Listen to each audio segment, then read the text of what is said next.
It's Wednesday, December 11th, 2024. I am at Pearl, and it's time to get in the weeds. I'm back, baby. A week off. Kind of half expected and half not.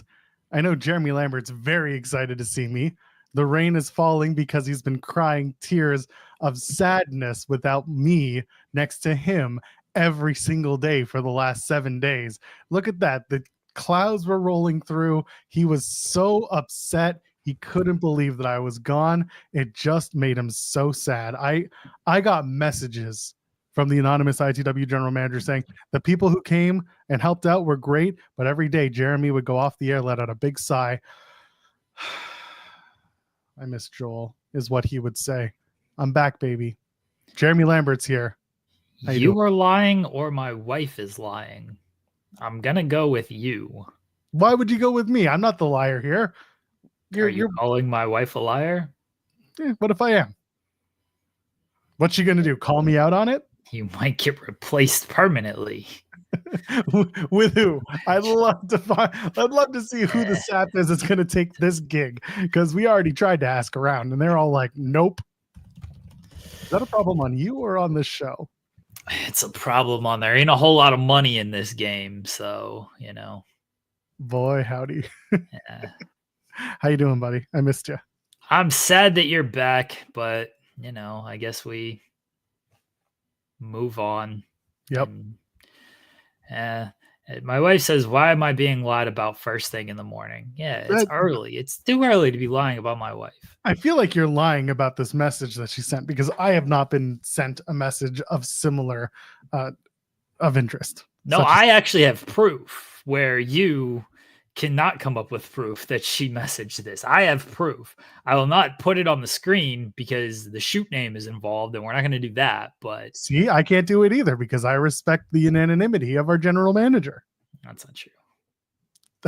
Okay, if there's one thing that's true in this whole thing, it's that I respect the anonymity of our general manager.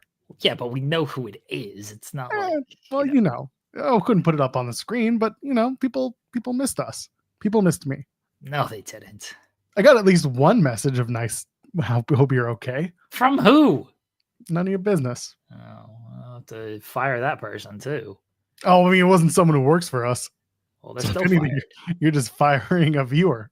Okay. You really want to do that? They're fired. All the viewers are fired. I mean, they're volunteers, Jeremy. I don't think we can fire volunteers. We're adding injury time to their contracts, and we're not releasing them. Perfect. And that goes against what I... No, it's fine. Listen, own the optics, Jeremy. Own the optics. You're supposed to stand by your plan. And by your man. In this case, the man is me. Thank you. So, yeah, the last week has been weird. So, because I preach transparency, especially on the show, Friday and Monday were planned. These were things that Jeremy knew. He knew that I would not be on the show. Allegedly, I knew. That's true. And then he messaged me being like, "You doing the show?" And yeah, I had to get SP3 for the Friday show last week because he didn't know. But I didn't realize. Like, I knew you told me, but the problem is you told me last Monday, and you can't tell me like, "Hey, yeah, I might miss the show on Friday and this past Monday," because I'm not going to remember that on Monday. And then we didn't talk on Wednesday because that was an unplanned one. Yeah. So when you would have reminded me on Wednesday, well, we didn't get that opportunity because you weren't there. And I wasn't going to remember what the hell actually happened last Monday. Yes. So like I said, it was planned that I wouldn't be here this past Monday and last Friday. Jeremy and I had, like he said, we talked about it on the Monday, but I had plans to be on last Wednesday's show. And then Tuesday afternoon, I started feeling all kinds of weird and not good. And I got sick. I don't know what it was. I got some 24-hour bug that absolutely demolished me, knocked me down, just completely knocked me out. So I was off of the show on Wednesday. I spent most of the day in bed and just not available. Thank you, by the way, to Phil Lindsay, who stepped up and filled in. Very, very, very gracious for his abilities to come and join us, or join Jeremy in this case. But yeah, I got knocked down with something bad. I don't know what it was. And then my mom came to visit for the other 2 days. That's why I missed the weekend. Is I was my mom comes to visit, so I give my attention to my family. Jeremy, that's what I do. We're talking off air of like, hey, Christmas is on a Wednesday. Christmas is in 2 weeks allegedly. Like, Christmas is on a Wednesday. Are we gonna do the show? I'm like, yeah. Oh, I didn't say are we going to do the show. I said we're not doing the show. Yeah, and I was like, why not? Buddy, if the Jew tells you we're not doing the show on Christmas, probably just shouldn't do the show on Christmas. Why you got to bring religion into this? Well, because it is Christmas, and that is the day that people celebrate as allegedly the day of the Christian whatever happening. But why you got to bring religion into this? Well, it's just how we do it. Do you want me to bring politics into this? Would that be better? Absolutely not. Yeah, I agree. Bad things happen when we started that conversation. I mean, not between us, but there are enough people out there. Anyway, 2 weeks is Christmas on the Wednesday. We'll see if we do a show. We're not doing a show. Why? Maybe no, not doing it. Cowardly. We're all going to be doing other things. We're all going to be with our families. You are a preacher of family. This is like the one day of the year where family is like the most important thing. Cowardly. The family that I have, that I've cultivated, that we've cultivated within the weeds, is also very important, Joel. They're going to be with their families for the most part. You're leaving them out. Yes, but leaving them out to go spend time with their families. Well, at least their loved ones. Families come in all sorts of styles. What if we do a show on Tuesday? Yeah, maybe. What about FMC? Well, SP3 can join us on Tuesday's show. All right, it'll be FMC IT Dub. Yeah. Seems like a lot of special. We'll do a special Tuesday show for everybody. It'll be a holiday show for everybody. Yeah, there you go. Friday morning coffee in the weeds on a Tuesday. Yeah. It's a great name for the episode. It'll be fun. Crossover. Everyone loves a good crossover episode, right? That's true. Just ask JBL. Yeah. So maybe we'll do a show on Tuesday in 2 weeks. Okay, there you go. Set your clocks. We'll be doing Christmas Eve show. I have a feeling I have a feeling that Sean's going to do a holiday stream. Maybe we'll see. Well, yeah, I hope so. That's we get good super chat money out of that. It's true. People want us to sing and do things on those streams. Yeah, I haven't spoken on those shows for 3 years running now. They're 3, 4. Well, you're a writer, not a speaker. It's fine. You're just keeping up appearances. I already got my bit plan for this year if we do it. So you do. We're in good shape. I don't know what my bit's going to be. It'll be me sitting here pretending to be a professional. Yeah, sounds all right. It's not a very good bit, but you know what is a good bit? Leaving a thumbs up on the video. Go ahead, do that. If you haven't already, we appreciate it when you do. We got some pops. We got pyro this week. Does the pyro work? Nope, you're back. Oh, I'm back. So don't do thumbs down. That's awful. We're trying to get the good engagement here. Leave a thumbs down. Oh, the cloud moves. Hold on. Yeah, the cloud moves around you. Move. Yeah, it's because it's a sad cloud around your face. You missed me. You were so down that the cloud followed you around. It's not true at all. Anyway, leave a boom. And while you're at it, you can go ahead and subscribe to the channel if you haven't already. Here at Fightful Overbooked, that's what we do. We're here all the time. Am I here all the time? Well, it depends how I'm feeling. You're running from the grind. You missed a whole week of shows, Joel. It was wonderful. Yeah, it was really good stuff. Glad I did running that. from the grind out here is Joel Pearl. Got a new haircut, trim my beard. Henry noticed in the chat. Appreciate that. Look at that. I look like a new man. Better. I don't think Henry noticed. Henry was sad that Kimmy or SB3 wasn't here. I mean, and then they asked new haircut, Joel. The answer was yes. I did that on the Tuesday before I was going to be on the show last week. And then I got sick.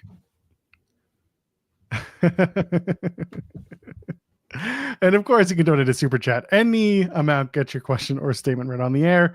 Don't be sad. Leave a thumbs up. Leave a like on the video. You see that rainbow thing that just appeared on your YouTube? When I say like, it's going to ask you for a thumbs up. So go ahead and do that. Could you go ahead and do that? Go ahead. What? Dude, leave a thumbs up. Have you left a thumbs up on the video yet, Jeremy? No, I never do. Why? What is wrong with you? You've got 20... Because you ask me to, and I don't listen to you. That's fair. Someone asking would I color the beard or let it go gray. I've done both. I just let it go now.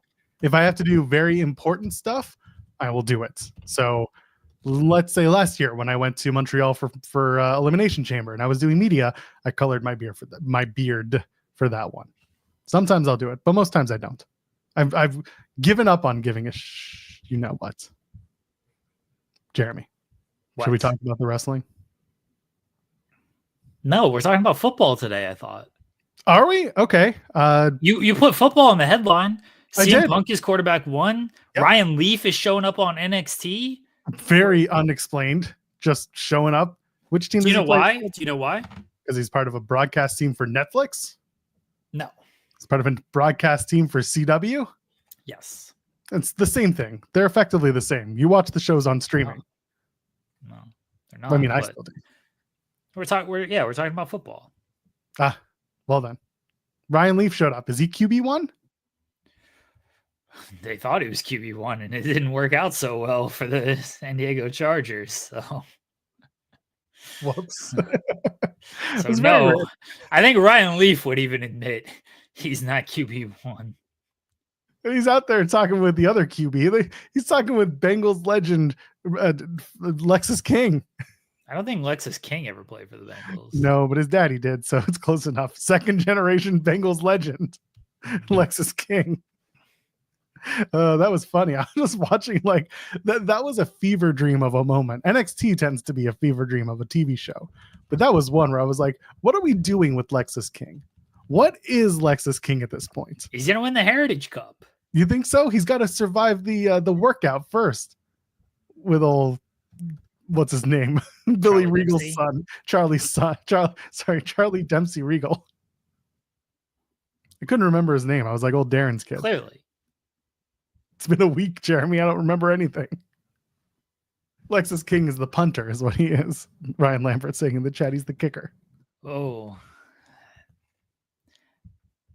Yeah, I don't know. I might even go like long snapper. Like Lexus King hasn't proven anything to get like ample playing time, right? First off, he's in NXT. If you're in NXT, you're probably playing special teams. So yeah, you got to be punter, kicker, long snapper. He's not the punt returner. He's punt returner. You need someone dynamic. So yeah, he's not the punt returner. Punt returner is probably from NXT. Punt returner might be Trick. He's former wide receiver anyway, so he's probably punt returner. Punt returner is still a dynamic player. Kick returner, punt returner. And Trick's the champion, so he probably fills that role.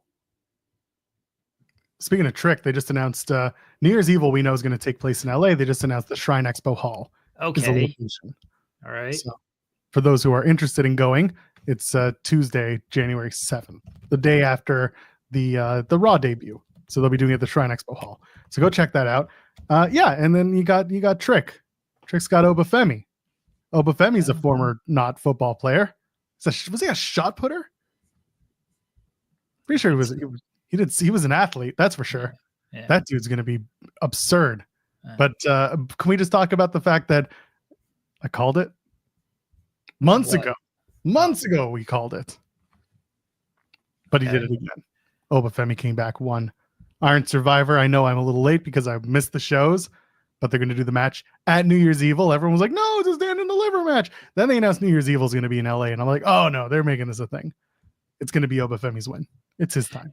Anyway, back to football talk. So Jose Alvarado saying, I'm sorry, Jeremy, but you have Obafemi on special teams. Look, I don't have him on special teams, but he's on NXT. So here's like, I'm trying to do a gimmick here, right? I guess with the transfer window open, that it can be moved around. But like NXT is the third brand, so that would be like the special teams. Raw, maybe you do offense, although Cody's calling himself quarterback 1 as well. CM Punk didn't call himself QB1. He just said he's the starter, and Seth has got to go to the bench. Is Punk the running back? Well, they're on defense. Let's say Raw's on defense. SmackDown is offense. So Cody is on. SmackDown is offensive sometimes. What? SmackDown is offensive sometimes. So Cody says he's QB1. Okay. Is Cody QB1 for you? Cody is he QB1 or is Roman QB1? I think Roman's a better leader. Roman gets people on his side. Like QB1, I don't know. Are you going to go in the huddle and listen to Cody? Feel like you're going to listen to Roman. Yeah. He's going to be like 1-2 bloodline, and they go 1-2 bloodline. And that's Cody's more like a running back. Cody's more like a German Shepherd. Well, that's on a football position. I mean, it is if you watch Air Bud. Anyway, Cody's more like a running back, I would say. Cody's got to be on the team. But he's not a big dude. He's not playing offensive line. He's not like super athletic. I can't put him at wide receiver. Maybe a tight end. Maybe Cody can play tight end. Oh, so many jokes from his wife from that if you do so. You get so many jokes. Do we have to? Do we have to do what? Do we have to make him a tight end? We don't have to, but where are you playing him? You haven't given me any options. I did, and then you were like, no, because I don't watch football, because football is stupid. Well, no, put football in the headline. I thought we were doing, like, we're naming the football teams out here. No. Oh. You know exactly why we put football in the reference. I don't. You even made reference to it. You've already referenced the promo, therefore you've already ruined the bit for yourself. I haven't ruined the bit. I'm trying to do the bit. Yeah, but it's like kind of off a cliff type of thing because you acknowledge where the bit originated. You're the one who put football. CM Punk never said football. He just said starter. You could have done basketball. No, I'd rather stick with what I got. Okay. Go on. Well, CM Punk is the star. Seth Rollins is number 2. That's really what it came down to. But you wanted to get right into that one when we were talking about everything else. You were trying to make NXT into a football thing too. Because that's what we're talking about. I thought we were naming where everybody's going to play because you named Punk as QB1. Well, no, because we haven't gotten to any thumbnail talk. You decided to turn it into thumbnail talk because I mentioned Lexus King and Eddie, whatever the hell his name was, Ryan Leaf. Yeah, because you wanted to talk. Yeah, Ryan Leaf, quarterback. Yeah, and we were talking about other things, and then you turned it back into football because you wanted Ryan Leaf. Where did this start, folks? Where did this start? Can I get Kimmy back? No, because Kimmy's not going to give you much else either. She's going to want to talk about what? Adam Cole and Britt Baker on the con scene. Not Tony Khan, on the convention scene, the circuits. She'll want to talk about Matt Cardona doing the main event of Final Battle. Big ROH fan, Kimmy. I'm sure that was a lot of ROH talk for those three. Get SB3 back. No, because then you got to talk about SB3 and his love of the Lakers. You want to do that? Yeah, good. Yeah. Ugh, no. Love to talk basketball right now. Well, Watched the Thunder and Mavericks game last night. It was great. Good for you. Yeah, Kimmy's just going to talk about Chris Jericho. Big Chris Jericho fan. Biggest Chris Jericho fan, in fact. Wow. Jericho's something else. Ready for a New York Minute with Chris Jericho?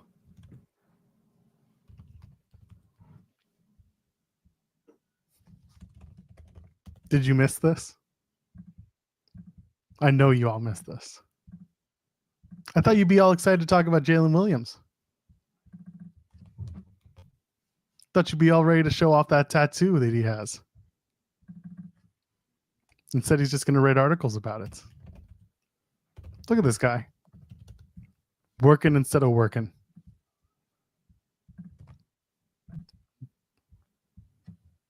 Hey, why did FMC not work yesterday? What happened? Issue. Really? Yeah, they didn't have audio. How does that happen? It beats me. That's wild. I was like, what happened there? Thought there was supposed to be a show, and then I went and looked at the went to go see. I was like, well, they did 6 minutes, so what happened? I didn't look at the video, but audio issues is wild.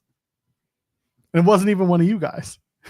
No, we could hear each other fine, but nobody could hear us. Oh, that's even better. That's when you have to have an interpreter. Well, somebody could just do, some sort of typer. Someone who was going to type out all, transcriptionist. Closed captioner, if you will.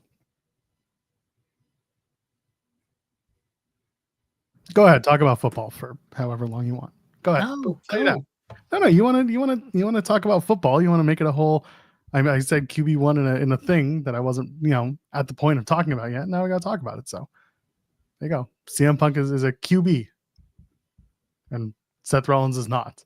But Cody Rhodes is not a QB. He might be a tight end or something, and Roman's a QB or whatever. Everyone's a quarterback. The Rock is a quarterback. Can't have that many quarterbacks. Only one quarterback can be on the field. Sure, why not? Everyone's a quarterback in wrestling. Okay. Everyone's the star. All right.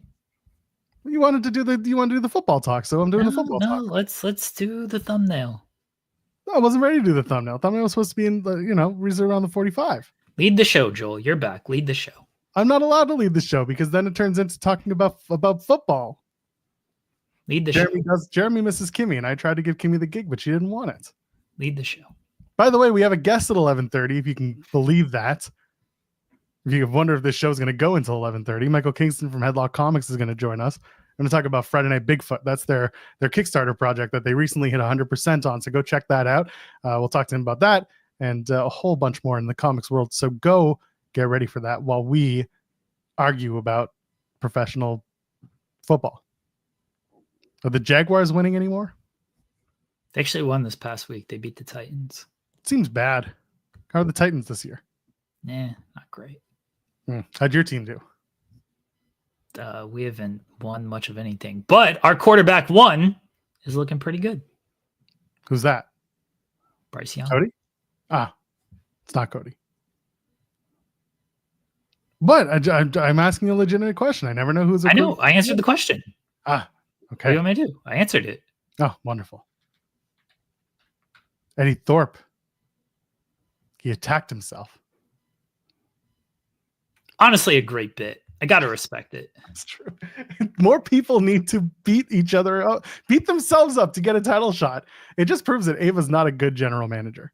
Is this what Jade did? Do you think Jade, I hope so. She took herself out to get maybe number 30 in the Rumble? I don't know what her end game is here, but we've had a lot of attacks. Are we sure that Cora Jade attacked Stephanie Vaquer?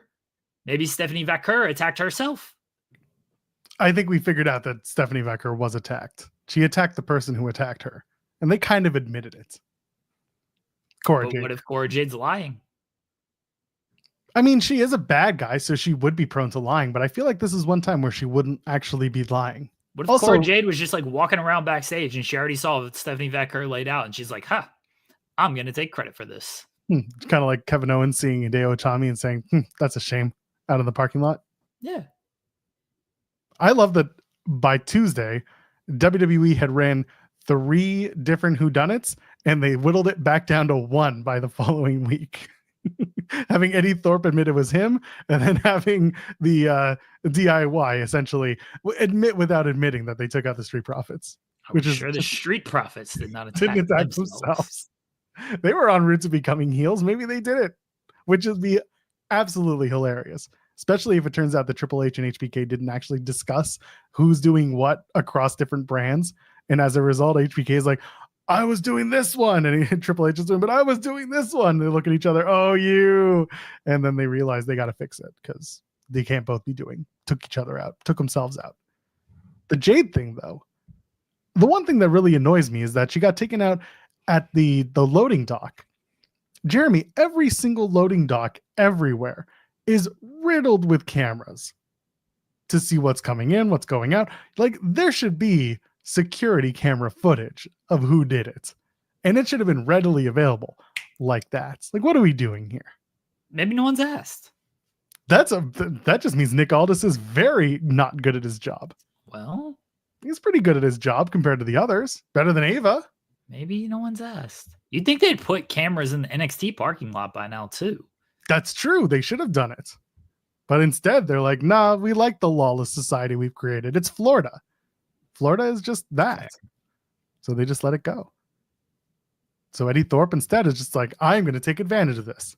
And he attacked himself, which is great. I think it's a hilarious bit, especially the part where he just admits it. Doesn't get caught. He just maniacally admits, I did it because I can get my way. Good for him. Man spent weeks trying to get his GM's attention, his boss's attention.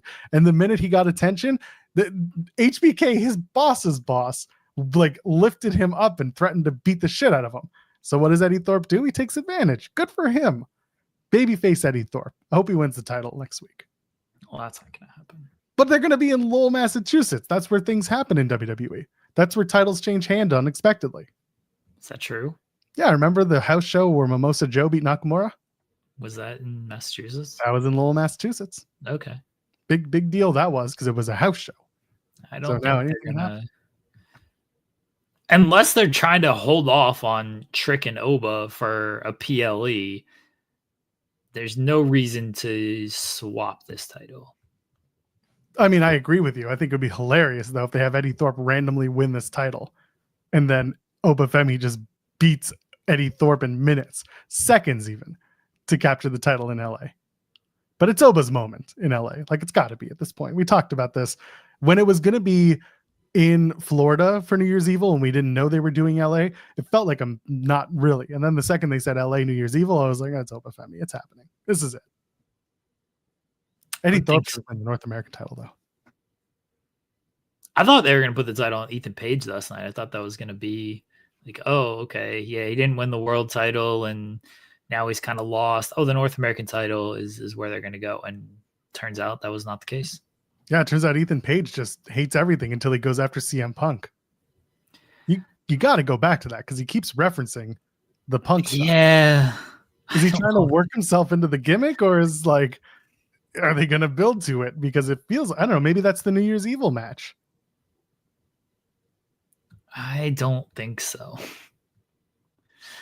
I just don't think they're going with the Ethan Page CM Punk match. I feel like that just passed, and they're not going to actually strike on it. But maybe. But you don't bring it up in a post promo that's on the show without plans to pay it off. At least WWE's pretty good about that. They're not perfect at it, but they're pretty good about it. I mean, I guess, but he should just come out with the Real World's Championship. Just Ethan Page, Real World's Championship, put a big X through the belt. Get the old NXT belt. You know, the first one with the big X? Just bring that out and be like, I'm the Real World's Champion. And then CM Punk just immediately takes offense. Has nothing to do with him. It's just CM Punk comes out and takes offense. That's how they run the program. I don't know about that. Oh, okay. The real NXT champion is where you should go with it. I feel like he brought it up because it's not the first time that he's done it. But like, what else can you do with him? You had him lose a North American Championship match, and he lost clean. So like, unless he comes and attack, he's not going to attack Oba Femi. They're going to have a match eventually. They kind of tease that interaction at Deadline, but otherwise it's just kind of like, what are we doing? I don't know where else Ethan Page fits in an NXT program, unless, like, it's funny because in NXT you typically have to do that every single style of program where you do the silly one, you do the title serious one, you flip, and then you become the bad guy or you become the good guy depending on where you came in. Like, it feels like it's happening, that they're trying to fast track Ethan Page to the main roster, have him do all the stuff, and then but we didn't fast track him by having him lose to CM Punk. Like, CM Punk he's doing bigger stuff than Ethan Page. Yeah, he is. He's on his way to Mania. Have Punk do stand and deliver.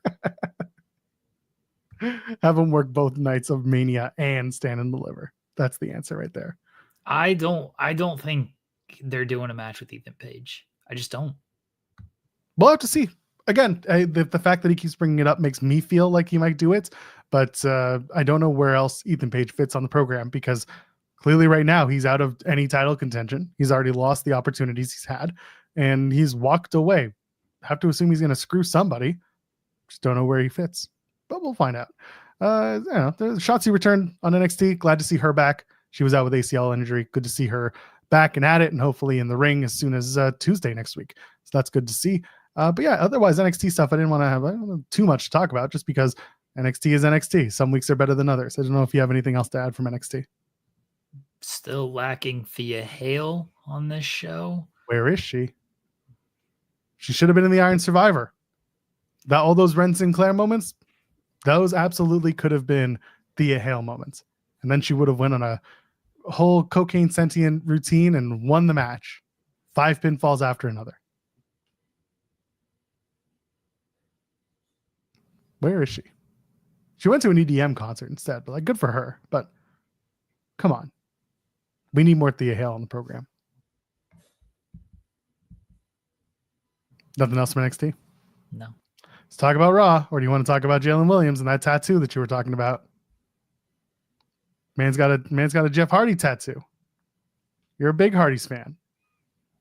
Am I? Allegedly. You love the Hardys. You grew up in that neck of the woods. Okay. Kind of have to be. Don't have to be. I mean, you sure? I mean, I'm a Canadian. I have to be a Kevin Owens fan. Oh, okay. So I am, because everyone loves Kevin Owens to the point where we think he should win the world title at Saturday. Yes. It's the whole thing, hey?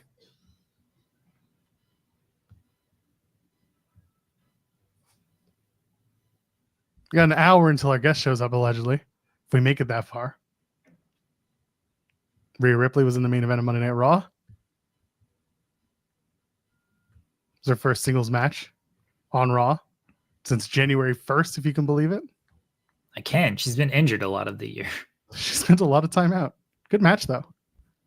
Her and Raquel. This match on Friday or Monday? Monday? It was fine. It was just garbage match. It's always garbage matches. It's the way that it works. It was a match. It was a main event. A credible main event anywhere in the world, Jeremy. It was a match. I don't know if any of the matches on Monday were good. No, it was a story night. They were there. It was storytelling night for Monday Night Raw. That's what Raw typically is. You're not gonna. The good matches are kind of few and far between. Yeah, it was mostly promo. Sometimes you get a good match. Sometimes you do on Raw, you get a good match or two, but it was very much promo night. The end of the night, though, Io and Ripley having their teas holding the women's championship. It was nice, kind of a heat check. See if people wanted to see that. Looks like the fans were a big fan of those two in a women's championship match. We got to get there. Liv Morgan holds that title, and it feels like she's going to continue holding that title. Where do we go? Is Io just a stop in the road, or do we actually give her a serious look-see throughout the road to WrestleMania? I think Liv wins, and then Liv beats Rhea, Netflix Raw, and Becky returns. Okay, you're jumping Becky right in first thing. Yeah, I mean that was her feud when she left. It was Liv, so it to me makes sense that she kind of picks back right there. And then Becky wins the title at the Rumble, or is she in the Rumble to go to WrestleMania? Either one. It depends on how strongly you feel about Liv holding the title, and if you're going to put her in that big Mania spot, which I don't know. I think they feel strongly about Liv. I don't know if they feel Mania title strong worthy about her. So let's say Liv and Becky at WrestleMania. It's not a high match, or not a high on the card match, but it's a match. I assume you have to do something. I mean, Rhea Ripley has to factor in somewhere too. Can't really not put Rhea Ripley in a star moment. You've done Rhea and Becky. I don't know. I don't know where the fit is. Is it a multi-woman match? Is it something else? Is it a car crash match for them? What kind of fit? Well, they got the women's title, the women's US title, and the women's intercontinental title. So I think one of those, the intercontinental or the US title, will absolutely end up being a ladder match. And I feel like they'll do the women's variant of one on night one in a ladder match, and the men's variant of the other the next night in like a ladder match. They'll most likely try to mirror some of that. And I'm nervous about WWE doing too much of that, because it seems to be that their version of equality or at least parity with the men and women and the titles is to just have the same thing mirrored amongst the card. I'm really hoping they just make things matter instead of putting things in mirrored spots, but we'll see. I just have a feeling it's going to be one night, one ladder match, one night, the other ladder match. And it'll be a fun car crash match. Very possible. Yeah. But with Becky coming back, I mean, that adds another wrinkle to WrestleMania as to who's working where and on what level of the card, because Becky is arguably leaps and bounds above the entire roster. There's only one person who can come close, and she's also still out with injury. People aren't going to like me saying Charlotte Flair, but she's another one. And then Rhea Ripley's pretty damn close, if not right on, right at the cusp of being on par with someone like Becky, in my opinion. I think Ripley's right there. The reactions are strong for Rhea Ripley. She's booked very strong too. Yeah, I was going to say Charlotte as well. You're going to have to factor her in somewhere. Like, she's going to have a top spot at WrestleMania. She always does. So where does she factor in? I imagine she'll be going after one of those titles. I don't think Nia Jax is holding this title to WrestleMania. Nia and Charlotte at WrestleMania, though. There's a lot of history that you can pull from. There's only if it's a shoot fight. I was going to say, you can pull some punches. Yeah. And then, of course, you got Tiffany Stratton is holding the Money in the Bank briefcase. So that's another thing that kind of plays into it. Does she cash in between now and WrestleMania, or does she keep it past there? One thing that I liked was when Mella had the briefcase and she cashed in on Charlotte just after Mania. I liked that. It was also the introduction of the Iconics at the time. So like there's room to do something like that post-Mania. They have the briefcase until July, effectively. It could be fun, but right now, Tiffany's just kind of walking around with it, saying, I could cash in anywhere, and even NXT, which she never will. Why won't she? Because every time they've teased it, no one's ever done it. And the one time that they were going to put NXT on par with Raw and SmackDown, the pandemic happened. That's not to say it won't happen again. Not the pandemic. Given the state of the world, maybe. But given the way that the NXT and Raw SmackDown kind of brands are, I don't know if they're going to give it the same amount of attention like that again. Because I think they already see NXT as on the right playing field. It's not as developmental as it used to be in the vision of WWE fans. So I don't know if they're going to have her go after the women's championship there.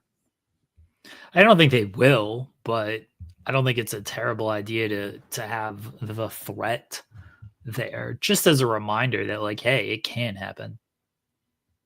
Yeah, and people are mentioning, Tiffany versus Charlotte at Mania. That's a match. The two they've both spoken about. Yeah, so I mean that's a good one, and people are talking about the U.S. Championship. I know the Grapsity guys have made that joke a million times of like Charlotte saying, oh, this new championship, make way for Charlotte Flair. Who knows? But like she is a world champion contender perennially. Like she walks in, she's got it. But if she wants to go after the U.S. title, she could. But I think that Tiffany and Charlotte would be a pretty good opportunity for everyone. Charlotte being Charlotte and Tiffany on that kind of, again, cusp of breaking up to a next level. She's very popular. She's very well received. She's got that Money in the Bank briefcase. Does she babyface herself and let herself call her shots? Or does she eventually just go ahead and take title? Or maybe she's the champion going into Mania. That's another option you have.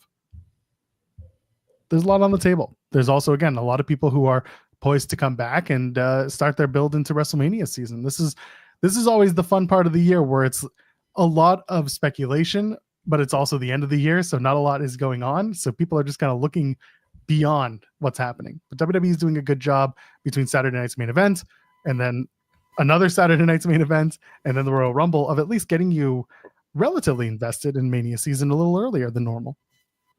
I did this last year when it came to WrestleMania and getting people invested into stuff. Like Becky and Rhea was teased end of 2023 going into 2024. Punk and Seth was teased end of 2023. Obviously it didn't happen, but it was on the table. Everyone knew that. Cody and Roman was teased.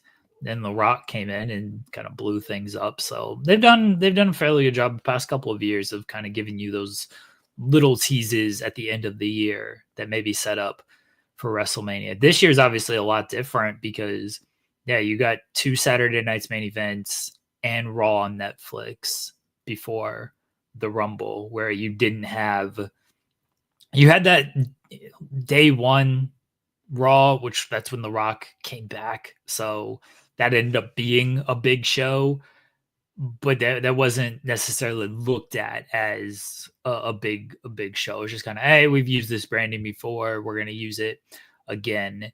Like Raw on Netflix is very much we're throwing everything at you with this show. I mean, reports are we're going to get Punk and Seth on this show. You know, Becky is heavily rumored to be back on this show. The Rock is heavily rumored for this show. Yeah, the Rock thing is always interesting, especially given the reports of, will he, won't he? Nobody knows for sure. It's always kind of a creative at the ready just in case, but there's like a plan A, a plan B, and then plan R, which is plan Rock, which could happen at any time. So if you bring the Rock in on Netflix and at the debut, and he's still not committed for WrestleMania, what does he do? How important is his appearance? Does he move forward another story, or does he move forward his own story? Rock would probably want to do the latter, but is that effective given what might not happen, which is his appearance at WrestleMania this year? I think if he's not committed to WrestleMania, you don't tease that he's going to be at WrestleMania. You figure out a way around that. How they do that, how they decide to utilize them is going to be up to them. But if he's not wrestling at WrestleMania, I would not give the impression that, hey, we're getting Rock and Cody or Rock and Roman at WrestleMania. But it's The Rock. Like, what are you going to do? Tell him no? Like, actually, Rock, we don't need you for this show. We don't want you on this show. You're not going to tell that to The Rock. Stay home, Rock. Just go hang out with your family. You know what? Go to the Shrine Auditorium. Go be with your daughter. Go be on NXT instead. I'm sure they'd love it there. And Rock's just like, okay. And he brings a bottle of Terramana for everyone at the venue. But you're right. You don't say, bye-bye, Rock. We don't need you anymore. The Rock shows up, you put the Rock on.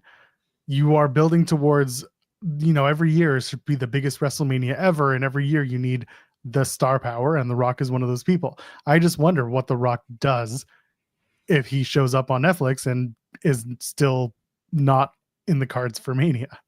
It's almost you don't want it to be like when he showed up on the SmackDown debut, where he and Becky just dressed down Baron Corbin. And why? I mean, it's entertaining, but I mean, it wasn't in service of anything.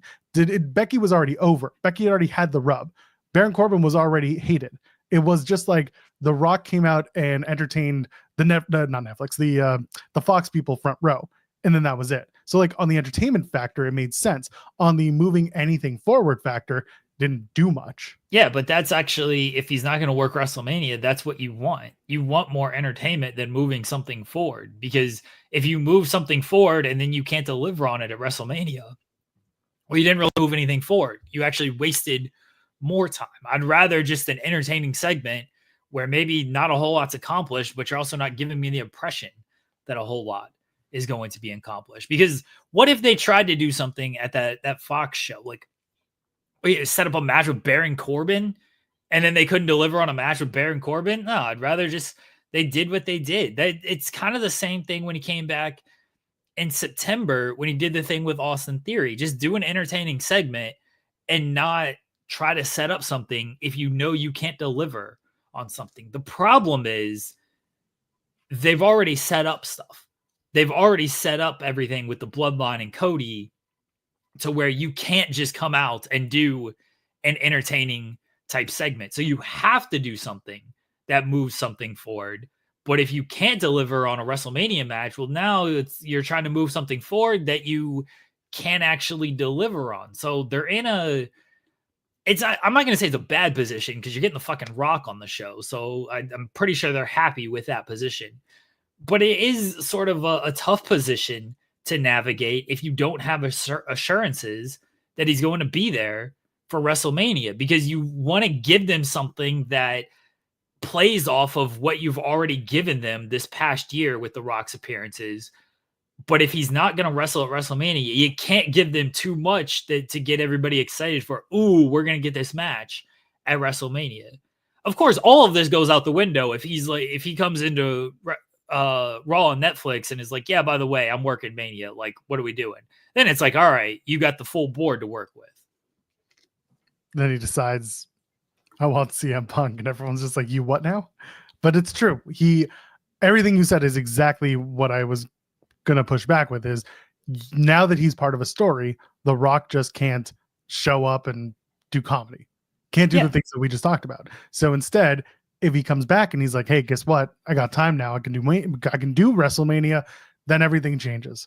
The quality, or not the quality, but at least the subject matter of whatever he does at that Raw Netflix debut completely turns on its head. What he can do leading up to the show also gets changed. Instead, someone's saying the favorite Punk asked for was The Rock. He wants to do another match with The Rock to CM Punk. But instead, you've got The Rock come back, say I can make work Mania, then the world's your oyster. But if he comes back and he says, no, I'm still not available, I have this, and this, then you have to continue whatever story he's part of without him being the focal point of it, which is difficult because guess what? He was the focal point of it for last year's WrestleMania build. So unless he can find a way to have maybe a face-to-face with Cody that pushes the idea that they have heat and there's still tension, then you can do that. It could be a certain, it shouldn't be, but it could be a 10-second backstage where they run into each other and that's it. But you got to use The Rock for more than just that. No, he's got to be on the show in front of the camera. Yeah, he's got to be in front of the crowd. Well, like it's all about how you use him and what kind of spot he commands for a show like this, because it's a big show. They're making it a big debut. They're hoping for 65 million people watching it so the feeds crash. That's what they'd love. But I don't know what the expectation on Rock is going to be if we don't know what his status is going into WrestleMania. What if he anoints Jacob and not Solo? Yeah, Solo. So you do Roman and Solo at this Netflix show. Roman wins. He gets the Ulafala. He holds it up, but then he gets attacked by Jacob. And then The Rock comes out. And The Rock anoints Jacob. He puts the Ulafala onto Jacob. Then you move something forward, but without giving the impression that The Rock actually has to wrestle at WrestleMania. Instead, you've now set up Jacob and Roman for WrestleMania. Can Rock be involved? Sure. If you got The Rock, cool, you got him. But he's not directly, oh, we're going to get Rock and Roman. You've now put that heat onto Jacob. What if he doesn't anoint Jacob and he calls himself the tribal chief, but then Jacob bows to Rock? But now we're stuck. Who's the tribal chief? It's the guy who's never on the show. But why would The Rock not want to be tribal chief? He's above the tribal chief. Because he's the final boss. Yeah. But the final boss versus isn't he he's a high chief on that stupid graphic, right? Sure. I'm thinking in terms of how it's presented. Pretty sure that it says he's high chief or some sort of thing. So he's not tribal chief, he's high chief. So he's above it all. Because his grandfather was high chief Peter Maivia. Again, kayfabing. So yes, okay, it would make sense that maybe he names Jacob Fatu a chief of his tribe. And then Solo's not out. Solo just becomes number 2. And we build to Jacob and Roman. And like you said, possibly at WrestleMania, or is that is a WrestleMania match, or do they do it as early as Royal Rumble? Feels like those two in the Rumble makes more sense. You do that match at Mania. That's a Mania match. It's a big match too, because if you keep Jacob as strong as you have, then you continue to make that a huge specialty match. I don't know how people will feel about Roman being in a non-title match after all this time going into Mania. I think they'll be fine with it. You think so? Yeah, because people were already getting sick of Roman being in a title match every single year. So him against Jacob, people love Jacob. People are going to be excited for Roman and Jacob. Yeah, I'm aware. It's not a main event match, and that's okay in this case. I'm thinking of like what are the other matches on the card that kind of move through making this okay in terms of the title matches. Is that where you do Cody and Roman, or not Roman, Randy? Is that Cody and Randy in that side of the main events? And then you got Punk and Seth on the other? I'm not Assuming they're doing 100% title? sure. I'm not 100% sure this isn't a title match, though. Oh, God, that's right. The John Cena stuff. There's the John Cena stuff, but I'm not ruling out that Roman or even Jacob doesn't go into WrestleMania the champion, and then they do the match. I'm willing to not bet, but I don't think is how I should put it. I don't think Jacob Fatu will be the world champion this quickly. I think that it's something that he will get quickly, but not as quick as this. I think we can see it as soon as next WrestleMania. If I had to just go by feelings, he wins it maybe within the year. But it's as his first world title reign going into a Mania. I don't know if that's that when you've got, again, Punk, Seth, John Cena. You've got Gunther as a possibility. There's other stuff on the table. Cody versus Cena now seems to be a moving part that people are discussing. That's a world title match. That's a hell of a world title match if you can get to there. Cody wins against KO, beats another baddie of the month at Elimination Chamber, or he does a tag match. Meanwhile, John Cena wins the Elimination Chamber because they're really building that. You know, John Cena's never going to get a visa and come to Canada again. He's just going to come in for Elimination Chamber, win the Chamber, go to Mania, and he calls that shot. Because I don't know who the world champion is going to be at that point. But I don't know if John Cena wants the world title or if he wants the WWE title at that point, who he wants to face. If I'm Cena, I want the guy that's top of the mountain, and that's Cody Rhodes. Well, the Rumble winner gets to call their shot, though. That's Why true. doesn't the Rumble winner want Cody Rhodes? So who wins the Rumble that would want... Well, I mean, if Punk or Seth wins the Rumble and Punk or Seth is the world champion, then the other's going to want the other. If Seth Rollins being the champion, that's okay. So going to the CM Punk stuff, CM Punk comes and basically has been saying, I don't think about you, Seth. And that's eating Seth up inside. Seth wants attention. That's this whole thing. He's wanted attention from CM Punk since he was 14 years old. They're basically telling you. So what does Seth do? He goes out and he eventually wins the world championship. And then that forces CM Punk to pay attention to him. And that forces Punk to, if he wins the Rumble, go after Seth Rollins for the title. And that's how you get at least that side of the world championship bracket. And then that opens up Cena for the WWE title match. Okay, but if they're doing Seth and Punk at Netflix, Seth wins that match. So this is the thing, and you know just as much as anyone else that a match announced doesn't mean a match finished. There's a bunch of matches at Saturday night's main event. There's 6 or 7 matches announced. They're gonna wonk at least one of those finishes. There's like 5. They've announced more because they did the Sammy match too, right? There's like 5. Is there 5? Could have sworn they've added more. They're at 6 or 7 at this point. But regardless, point is, feels like they're gonna wonk a finish. According to our rundown, there's only 4. So no, well, there's 5 because they did add the McIntyre match. So there's 5 matches. A normal WWE PLE with this many matches goes about 2.5, 3 hours. This is supposed to be allegedly 2 hours, and that's with commercial breaks. It's a pretty busy episode of Monday Night Raw as it is now. I feel like they're going to wonk at least one of these finishes. Could be that Sammy and Drew gets wonked because every other match is a title match. That being said, if you're going to do Punk and Seth as early as Netflix, doesn't mean that you can't do it again with the title on the line down the line. Sure, but Punk loves doing multiple matches in a feud.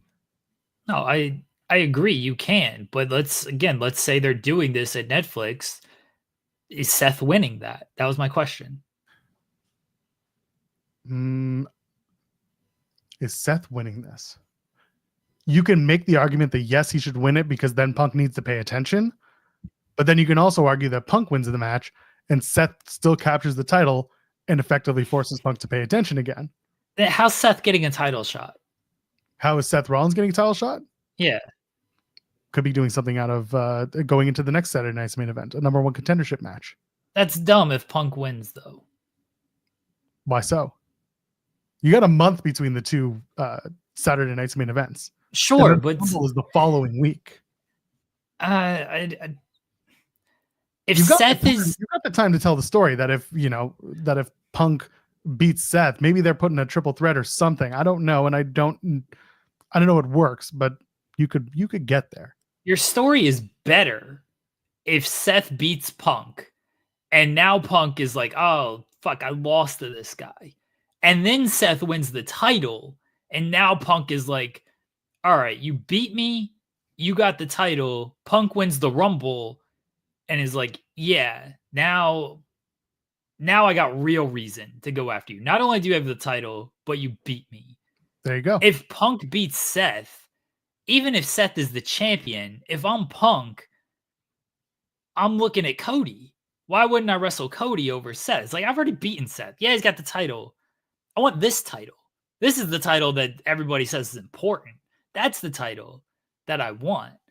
So Seth kind of has to win if you're trying to set up Seth and Punk for WrestleMania. I agree with you, and it would probably behoove them to run that way as well. So if they're going to do it in Netflix, yeah, you have that be that is the logical storyline progression. The idea here is that Punk doesn't care until Punk is forced to care, and even Punk, he cares, but Punk's really good at hiding the fact that he doesn't. He's not good. I shouldn't say that. He's not good at saying. He's good at saying I don't care when really it's eating him up inside. So he needs something to continue eating him up inside so that he needs to go after him. But at this point, now we're painting CM Punk as a babyface, and Rollins is becoming more babyface. According to him, he's always the babyface. But he's being painted as the babyface in a story where Rollins is not the full-fledged heel, but Rollins is also casting some assertions that would make people think that maybe I shouldn't be liking this guy that much. Is Seth Rollins on the cusp of a heel turn? I think this is a choose your own adventure thing. I don't think either guy is a babyface and a heel on this. They're going to cheer who they're going to cheer for. Sort of like the McIntyre and Punk stuff. Like, yeah, McIntyre was more presented as the heel, but there were plenty of people who are like, oh, Drew's kind of right in this. Drew has good points. So it's going to be however you see the story. I think Punk's going to get cheered. I mean, we saw it on Monday. Seth did this big promo, and at the end of it, the fans still chanted for CM Punk. Seth did a good job of saving that, of being like, yeah, I used to chant for CM Punk too. Like he did the best he could to save it, but the crowd's going to be behind Punk. They're not viewing Punk as the heel, even though he's making his snarky comments of like the starter's back, you're going to the bench. People are like, yeah, that's kind of true. Punk's the starter. So that's why Seth almost needs to win to prove a point to CM Punk. Because if Punk just beats him, it's like, well, yeah, Seth is the bench dude. Starter's back. What if it's the other way around? What if the story is that Punk wins the title and goes into WrestleMania with it, and Rollins wins the Royal Rumble and calls his shot on CM Punk? Okay. What the story then flips, and CM Punk becomes, does he play more of the heel? Does he say any of the things that he's been saying? Like, how does that play out, knowing that the champion is, again, that some of the concepts get flipped on its head when you make one the title holder versus the other. I don't know if it flips that much. I don't think the current story actually flips at all. If anything, it proves CM Punk right. Because Punk beats Seth, Punk wins the title, and then the story remains what Punk has been saying. I'm the champion. I'm the guy. You've been chasing me this entire time. You look up to me. You're coming after me. I'm the starter. That continues to ring true if Punk beats Seth and Punk is the champion. It only gets flipped if Seth wins and Seth gets the title, because then Seth could be like, no, look, you left. I carried this company for that decade that you were gone while you disparaged the company. I won this title. I was the first champion. I'm the champion now. I beat you. You went away and you've lost it now. I beat you. I won the title. You're coming after me. You're coming off the bench because I'm the starter. So it only gets flipped if Seth wins. If Punk wins, it's what they're saying. All right. I'm fine with that. I just wanted to flip it on its head for a second to see if this really does change the dynamic between the two.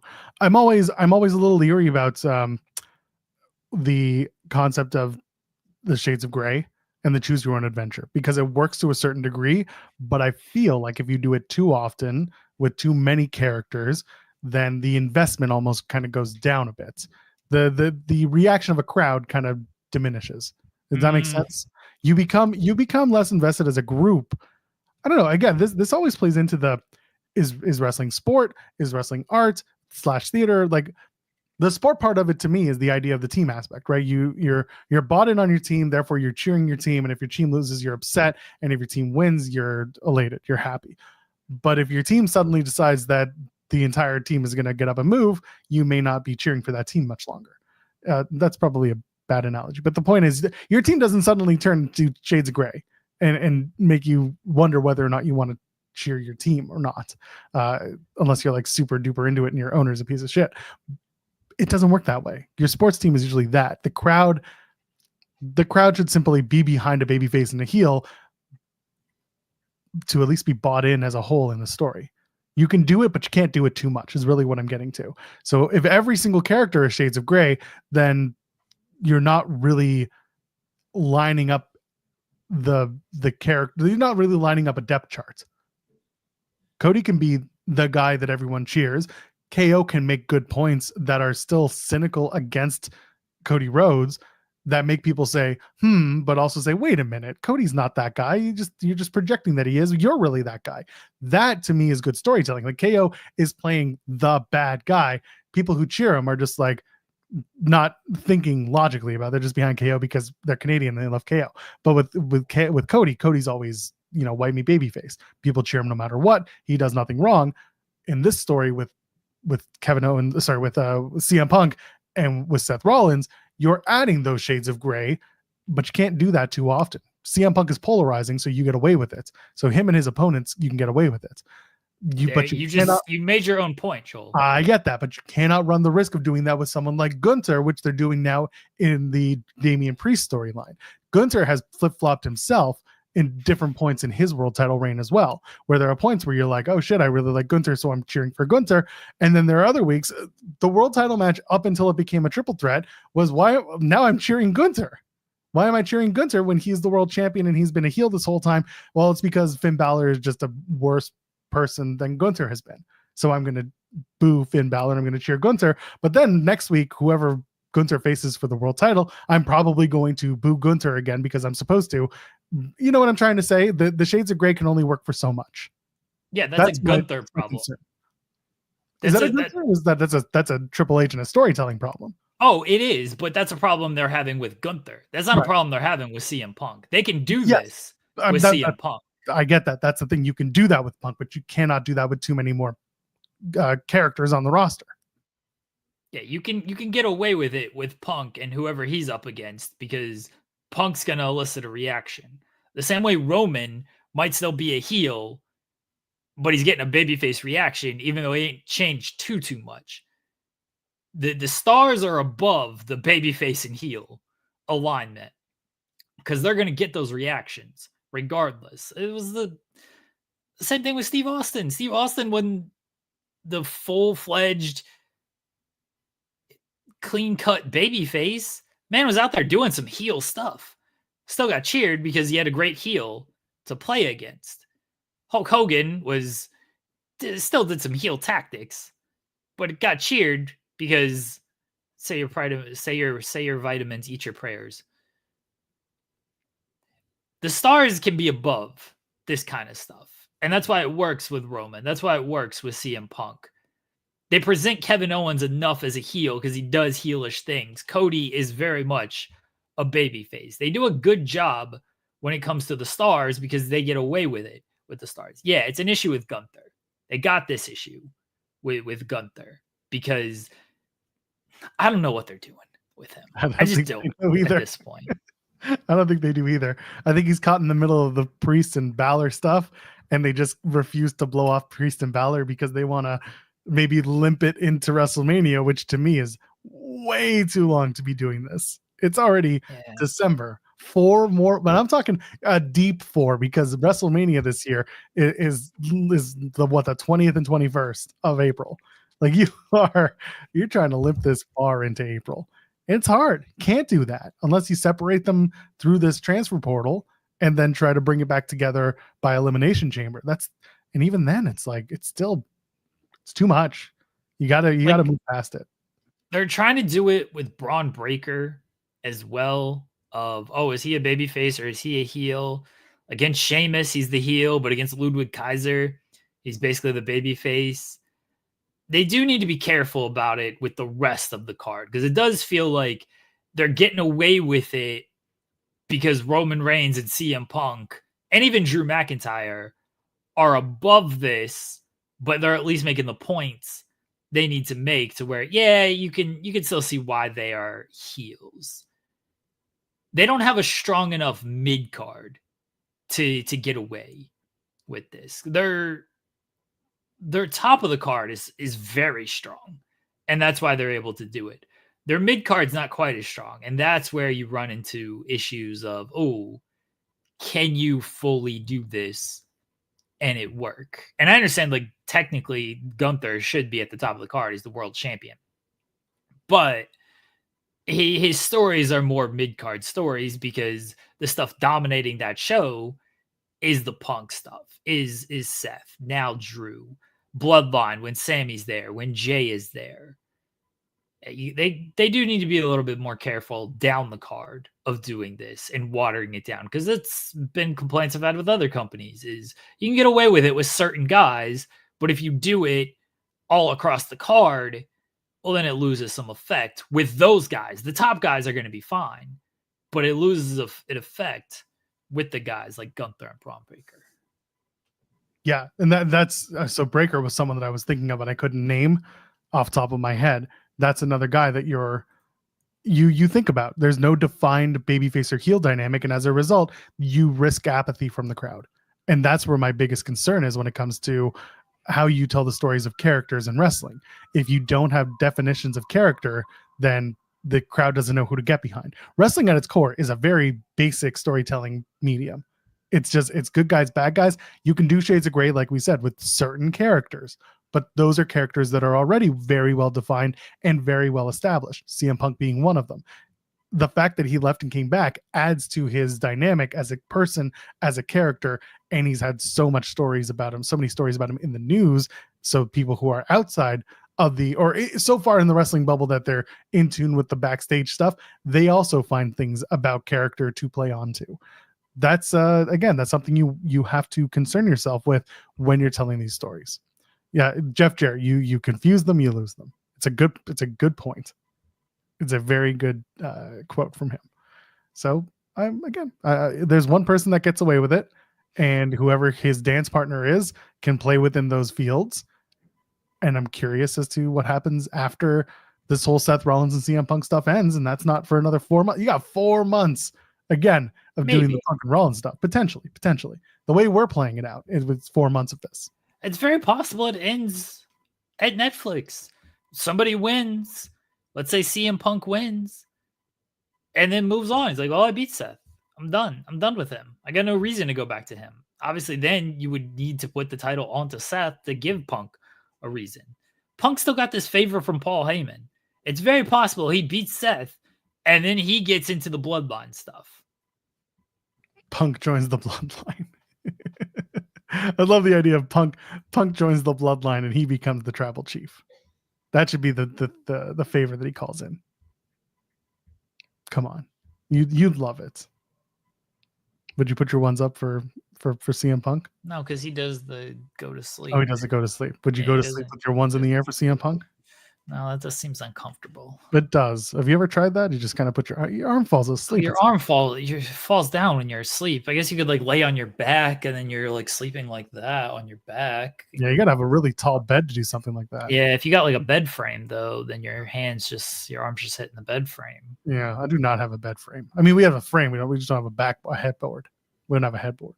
Right. Well, if it's against the wall, then your arm's hitting the wall. Like you gotta have enough space to where your arm can fully extend. Yeah, we sleep on a queen, and the queen's about 6 feet long, maybe just short of 6 feet, and my legs would be halfway off the bed if I'm going straight up like that while I sleep. Okay. Well, what if you're a stomach sleeper and you kind of put your finger kind of goes down and it just lies on the floor? Is that kind of putting your arm? I guess not putting your hand up, but I mean, and it's not really up though. It's just it's kind of limply acknowledging. Yeah, or because you're down, you kind of go, you're sleeping like this, so kind of, fingers kind of like this. You shouldn't limply acknowledge the tribal chief. Like, that's true. You got to be fully. Yeah. Yeah, that's true. Otherwise, it's a problem. Yeah. Speaking of half-assed, they didn't half-ass the New Day. They came out. They got booed. They took camera 6. Stu's camera is camera 6. Did you know that? We've learned that today, or at least on Monday. We also learned that the director's name, who I did not write down, we learned their name of the show. It's no longer Kerwin Selfies. It's someone else. The New Day stuff. What do you think of coming out of the big reveal with Big E? And then I didn't even get to talk about this last week, but I mean, obviously I'm in the this was fantastic dynamic.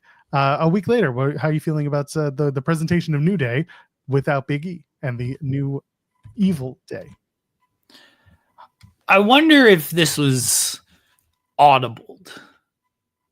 How so? What makes you feel that way? Just the crowd reaction. Like, I wonder if they were going to come out and maybe explain something. But obviously the crowd reaction was what it was. And so they were like, why give this away this week? Why actually do our explanation this week? We are getting such a big reaction.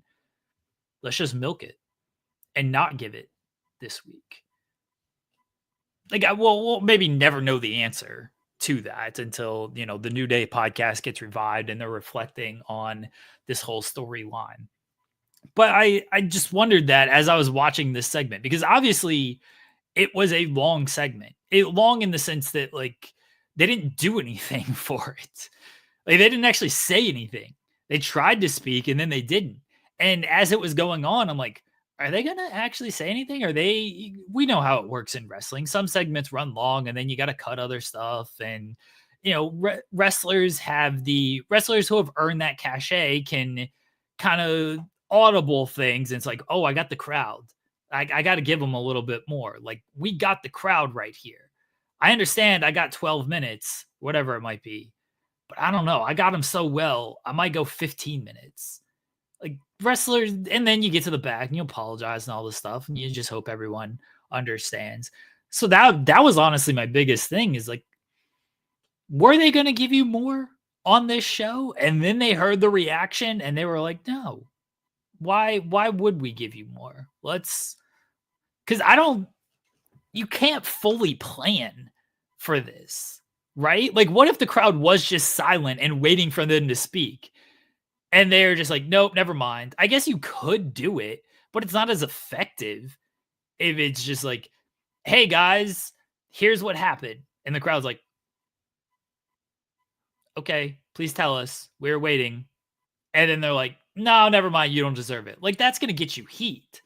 But this was real heat. And they decided, we're not going to give you anything. So I just wonder how much of it was, we are planning for this reaction and we're going to give you nothing, or we weren't planning for this reaction and now we're going to give you nothing instead. I think they were always going to kick the can down the road. Okay. And that doesn't mean that your argument doesn't have any merit. I think it very much does, because there is a portion of keeping a white hot reaction white hot, and you can do that multiple ways. One is piling on, which is what they could have done. And the other one is just letting the next town be in their feels. they played it up all day on socials and everywhere. Like the New Day shows up, nobody wants to even be near them. They do the thing with Cody. Cody's like, I'm disappointed. Like they set it up that you knew the crowd, everyone that was beloved that interrupted with New Day, all turned their back. Alpha Academy, they turned their back, and people love Alpha Academy. Cody Rhodes, I just talked about, he turned his way. He said, you're disgusting. They set up the idea that you were supposed to hate these guys because they gave you the most loved, the most beloved characters, giving these guys flack. So as a result, them coming out and getting that reaction, that shouldn't have been a surprise, because they gave you the seeds that they were supposed to be hated. And as a result, they came out, they sat in it, they tried to say something, but every time they tried to say anything, they got booed. It was the Dominic reaction. But instead of powering through it, they said, you know what, forget you guys. And I think that was the right reaction for them, because now the next town they go to, next week they're in Boston. So imagine what that's going to be like. They're going to cheer Kofi. He's from Boston. That's true. That'd be very funny. But instead they're going to have to figure out what the reaction is going to merit in terms of the explanation. Do they need to explain themselves? That's the other side of it. They basically explained why they kicked Big E out, and it's completely like full of shit. Nothing they said was factual. Like it wasn't. They started. They rooted it in reality, but they blew it up by saying like, you didn't come back after you broke your neck, you asshole. But then they also added on, that's true. And it's true. But also like there's a part of it that it's like, what do you mean come back after I broke my neck? Like, what do you mean? Like I didn't come back and immediately offer my services because I wasn't on the road. I wasn't there to support. Maybe it was too dangerous. Maybe Big E didn't feel comfortable being around the ring because it made him feel uneasy. So instead he did the post shows and the pre-shows, and the panels are not close to the ring and it's not in the arena. So that's where he felt like he could be okay. Again, they left it up that there was enough for you to be upset about in the wording, but they left you with enough that you're like, oh, damn it. They make good points. They're just delusional points as well. I think they were completely factual. Oh, Big E didn't want to be around the ring. He didn't offer. He showed up to the pre-show. He was on the pre-show, so clearly he was fine being in the arena. He just offered to be there. He was fine with being in the building. He wasn't necessarily fine being in the arena. He did the pre-show and went into the ring for one of the pre-shows. He was clearly fine being in the arena. Well, I didn't watch the pre-show, so who I care. But he didn't offer. That's the thing that New Day was upset about, is like, oh, now he's coming out and, oh, now you want to be our manager. After we've already gone through all these issues, we've already gone through these ups and downs. We couldn't be on the same page. Now you're coming out here and being like, oh, yeah, I'll be your manager. You've been in the building. You've been on television on the pre-shows. You've been talking about them. You've been, on the pre-shows, they've talked about New Day. But he didn't make an offer before that. I'm on their side. I think it was a little too. I think it was a little too raw, and I'm not talking about the TV show, for Big E to come out and be with them. I think that's what the story dictates. Although now he wanted to do it suddenly because he wanted to keep the brothers together, but maybe because keeping the brotherhood together meant more to him, and being in pain of the idea of being, around wrestling without being involved with it. Maybe that was enough for him to want to come back. Again, there are certain developments that might need to play out. I don't think that this is the end of seeing Big E in a WWE ring on television, not associated with the pre-show. I think he will be on the wrestling shows again. Will he wrestle? That's a good question. There's a lot to be made of the fact that there was no producer, therefore there was no physicality during the segment last week. I know you guys talked about it. My feeling was they knew that if there was physicality, that would raise a lot of eyebrows. People like Sean, people like Dave, people like Mike would immediately be like, whoa. Why is there anything happening to this guy that up until now we've been told is not getting cleared? And maybe this is a little conspiracy theory of me, but to me, it could also just be they were being smart and saying, don't do anything physical yet because you don't want to raise any eyebrows and start thinking that Big E's cleared and blah, blah, blah, blah, blah. Instead, they did no physicality because this is chapter 1 of whatever story they're telling. And as a result, if Big E is working to or is cleared, this is kept very close to the vest, and no one's anticipating it until they finally are ready to put that information out there or surprise you with his return. That was my feeling coming out of the big show. Sorry, that's tonight. The New Day 10th anniversary kick out of Big E. But there was the way that they presented this week. It felt to me more like kicking the can down the road. 1 week, you get extra heat. You didn't need to pile on to something because New Day are also not factored into Saturday night's main event. So you didn't need to put more of a spotlight on them a week later. You just needed to remind people that these guys are big pieces of garbage, and they're also probably going to win the tag titles after the War Raiders beat the Judgment Day next week. Like, it's just the way that it felt to me. But they're doing really well with getting you on board with the story. You hate the New Day now. That's the way it's supposed to be. Boo these guys. Except for you. I think Big E's selfish. You should tell that to Mia Yim and her sister. I will. That's fine. Okay. No, I just want to make sure that, dotting I's. You know how I know he's selfish? How so? One, because everything the New Day said, all true. What music did Big E come out to? Oh, he came out to his Wall 8 theme. Yeah. Not the, oh, don't you dare be set. No. He came out to his own singles theme. Well, he was coming out as a singular individual in that moment. It was a surprise. But he wants to keep the Brotherhood together, but he's going to use his singles theme. He used his singles theme when they were all together too, when he was champion. And so there you made New Day's point once again. Selfish. He didn't care about New Day. He won the title. He tasted that singles glory. And then he was all about himself. He broke his neck, and then he was all about himself. He worried about his new job, his new girlfriend. Didn't check up on how New Day was doing. Cared about his singles theme. Selfish. Wow. You're probably right, but we're going to find out. And before our guest joins us in about 8 minutes, Michael Kingston of Headlocked Comics is going to join us, talk about Friday Night Bigfoot and a whole lot more. The only other thing that I really have from Raw was Wyatt Sicks lose. Big old losers. Final testament get the big win over the Wyatts. What do you think of the Wyatts losing? And is this something that continues forward? It feels like a story that at least continues on for another couple of weeks. And Paul Ellering come back too. That was fine. The match was what it was. I'm fine with Wyatt Sicks losing because you can't just have them beat everybody every single time and then they don't go anywhere off of that. So at some point you got to lose. It's fine that you lose to Karrion Kross, who is the reason for everything that's ever happened in WWE history. Certainly, if people have turned bad, it's all pointed to Karrion Kross. I was fine with Uncle Howdy taking the loss, and now we'll see what the follow-up is. That was the other big thing, was that Bo ate the pin, and it wasn't anyone else from the team. It was effectively their team captain, their leader. That's poignant.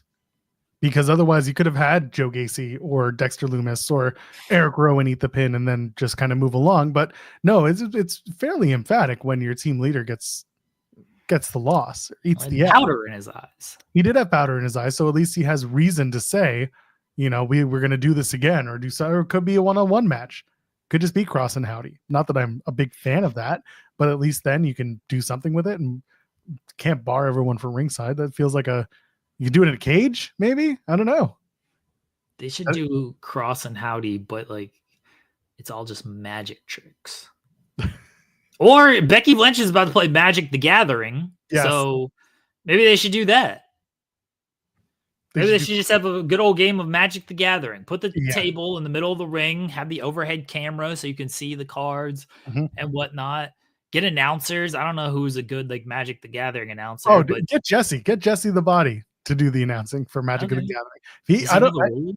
I don't know. I don't know if he's still kept up on WWE stuff, right? He says he has, or at least I think he has. But that's funny. Like you actually kind of need someone who knows the rules of Magic the Gathering to explain it to just like me.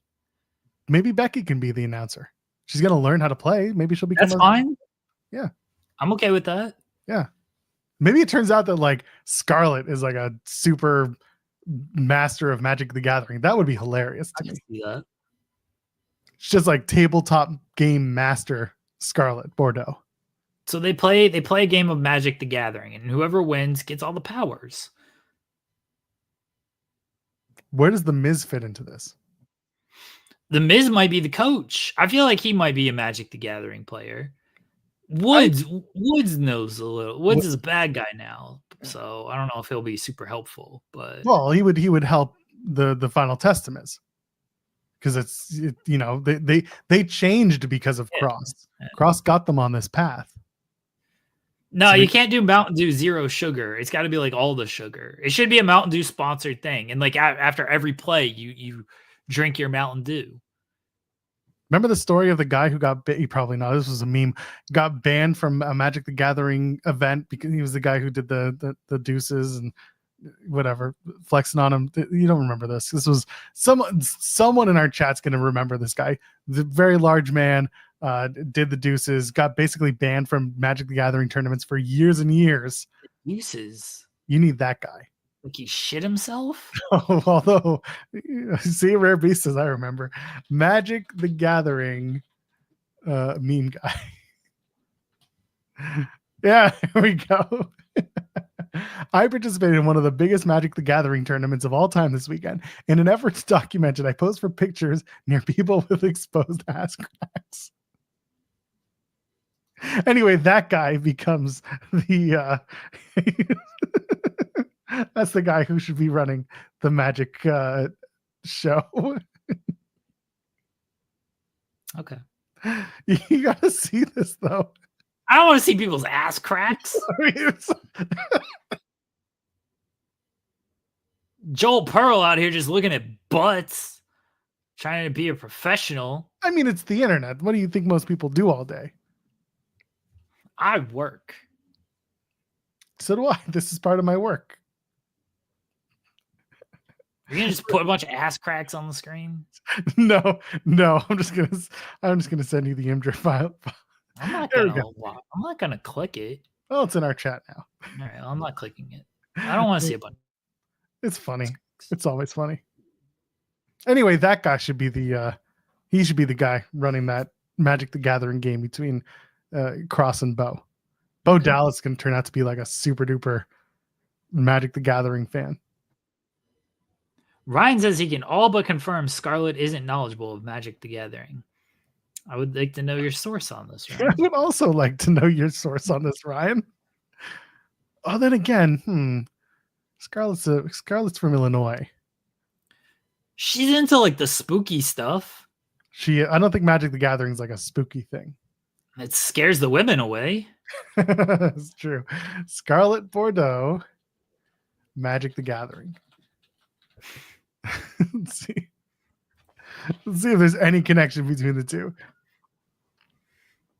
Nope, just signed autograph cards of hers. Oh, okay. Ryan is revealed kind of how. Yeah, I did. That's why I was kind of like, okay. I know where these people live. So, or at least I knew at one time where people lived. So that's why I wasn't surprised to see that. Well, regardless, yes, we need to just have Bo and Carrion settle this in Magic the Gathering. I feel like that's the end game here. And no, stop with the wrestling matches. These wrestling matches aren't any good. Well, Bo also keeps losing, so you got to, give him another outlet in which he could actually win. Do you think they can have like an Ouija board match? I don't know how that would work. But like they summon the spirits and they're both on it, and it's like, should Karrion Kross win this match? And the spirits are, like, no. Should Bo Dallas win this match? Yes. And that's it. That's the whole match. Yeah, who needs Cyber Sunday or Taboo Tuesday when you can have what, Ouija Monday? Ouija board Wednesday. Ouija board Wednesday. You just gave Tony Khan a new idea, and we are so screwed for next year. Tony Khan wishes he had some of these ideas I've been pitching. It's true. Maybe that's, we should have sent Sean to Dallas with that one, with the Ouija board Wednesdays. Sean had to ask, like, what, legitimate questions? Yeah, real questions about all-in ticket sales and media deals, and you can get a media deal with the Ouija people. Tony Khan did like 5 interviews last week between like last week and Monday at this all-in countdown sale. And I think he answered maybe like 3 questions. See, so we asked him about Ouija Wednesdays. Oh, Tony Khan, if he's ever on the show, he would get questions he's never heard before. I guarantee that. I don't know if he'll like them, but he wouldn't be given this is a great stock answer and everything is great. And we're very excited to stream on Max and we're very excited for All In. And we're going to have a great show. I counted the greats because I transcribed that entire interview. I counted the greats in that 12-minute interview. You take a guess how many there was? It's a 12-minute interview. Now, Tony doesn't talk that whole time. No. So let's say that he does, out of the 12 minutes, let's say he speaks for 8 minutes. So let's say that's giving Sean way too much speaking time. Well, it's 6 minutes for Sean. That's 4 minutes for Sean. Yeah, that's way too much. Fair. I'm going to go with 63.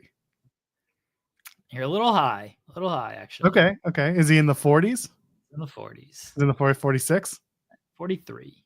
43. I might have cut a few off because like he just, anyone who's listened knows, like there's a lot of Tony Khan speak. There's a lot of promoters speak. He's going to promote. And I don't always want to transcribe every single word where he's repeating himself because I don't feel that's great for the reading audience. It's like, yeah, didn't I just read this sentence? Like, that's why you get in these articles, the professional articles of like, this interview has been edited for length and clarity. If we did that with Tony Khan interviews, the answers would be about 2 sentences long, but for some reason the interview was like 12 minutes long. Right. Well, our interviews last a little bit longer than 12 minutes. It depends, actually. Some people about 12, 15 minutes. 12, let's be honest. Yeah. How was BRG without me? I felt a little bad that I had to miss that one. It was fun. Did you know that's his real name? Brett Ryan Gosselin is his real name? Yeah, we learned that. He's not just like riffing off of being Ryan Gosselin lookalike? No, that's his real name. I hate it here. I missed everything. It was he was a hockey fan too. He was actually named Brett after Brett Hull. What?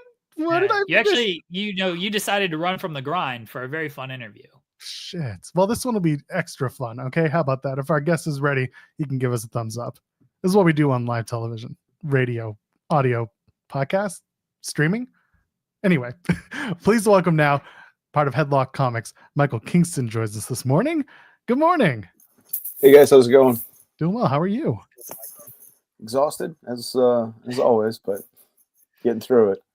I know last time we spoke, which was I think during the pandemic, you were launching the Kickstarter and you're like, yeah, I don't sleep when the Kickstarter gets launched. It's a whole lot of work that goes into it. So for those unfamiliar with what you got going on, let everybody know about the project. So we're kickstarting a book called Friday Night Bigfoot that is a story of a promoter in Portland in 1985 who his family-owned promotion is sort of beset by challenges on all sides, and he stumbles upon Bigfoot and trains Bigfoot to wrestle to help save his promotion from sort of bankruptcy or being overrun by the the big sort of incoming national juggernaut type thing. So, and I'm co-creating this with Gangrel, by the way. Love that's Gangrel. Wild. How did that come about? How did that conversation kind of turn into Gangrel Comics and Bigfoot? So I write a series of comics called Tales from the Road, which are short stories that I co-create with different wrestlers. So anytime I meet wrestlers that like comics or into stuff, usually they'll be like, "Hey, we should do something," or if I want to do something with them, whatever. And we were at a convention, and he was tabled next to me. He just comes up to me. He's like, "Listen," he goes, "I got the comic for you," and he's like, Bigfoot. And then we started just sort of riffing ideas back and forth, and Dave's hysterical, super super fun guy, and so we did a short 6-page story. Because at the time that's what we had available. And then we got picked up. There was a company, startup company that was going to do digital comics, and it was just 2019. And they were going to pay us a lot of money to make this story. And then the pandemic happened, and all their investors pulled out, which is insane because, comic stores are closed. Like, this is your moment, right? Like, well, whatever. So, and every time I'd see Dave, we talk about it and whatever. So I decided to sort of pull it out and from the shorts, the anthology, and just make it like a series, because we felt like there was a lot more fun stuff we could play around with. How are we booking Bigfoot here? Because it doesn't feel like he should be losing a ton of matches. I mean, probably not for a while, right? I mean, it's a lot of it's just the idea of spectacle, and you start thinking about so I read a lot about, wrestling history and stuff, and always been kind of a fan of the territories and whatnot. And I've always found Portland to be a fascinating territory. Like Portland and Memphis were like the last two territories essentially. And Portland just had like this weird sort of vibe to it. And it, so it's the athletic commission, but they managed to stay viable a lot longer than other places. And I is thinking about like what could Portland wrestling have done to keep WWE out of the territory longer, or whatever. What's the only thing, like how can you champion against such like overwhelming odds? So and that was sort of my thought was, I mean, obviously in the book nobody thinks Bigfoot is Bigfoot. They think it's a guy in a suit because it's wrestling, right? But it's really Bigfoot. And we opened the story with Bigfoot in rehab, so because there's a lot of coke. There's a lot of coke in Portland in the 80s and in wrestling. So, are we doing cocaine Bigfoot here? Like cocaine bear? Is this what we're doing? I mean, we actually had this. The short was published well before Cocaine Bear ever showed the light of day. But no, it's more like, and I like things to be authentic, in as much as you're grounding something's like ridiculous in it. So like I'm also writing a series with Vampiro. Apparently my thing now is vampire wrestlers. I don't know. And we actually just got it announced that our series is getting picked up for television development. And I have the story is Vampiro is a rockabilly guitarist who hunts monsters with his guitar that turns into an axe. And it's just dumb grindhouse fun. And we have like a motorcycle gang of nuns that are chasing him. And I did a lot of research on both nuns and motorcycle gangs, because even as so ridiculous, like you still want it to be like grounded in some semblance of reality. So, but yeah, that's kind of how I approach this too. I did a lot of reading about Portland and the territory and the area. And I have a biochemistry degree, so I'm like super like research oriented. And so like that's a lot of the fun in writing. And then Dave just adds the weird stuff. I love the authenticity of 80s wrestling, territories, cocaine. Yeah, it makes perfect sense to me. So wait, sorry, I'm going to cough for a second. Pardon me. Would Bigfoot be more of a let's do it rah, I'm in it for the team wrestler, or is he like that's not going to work for me, brother type of wrestler?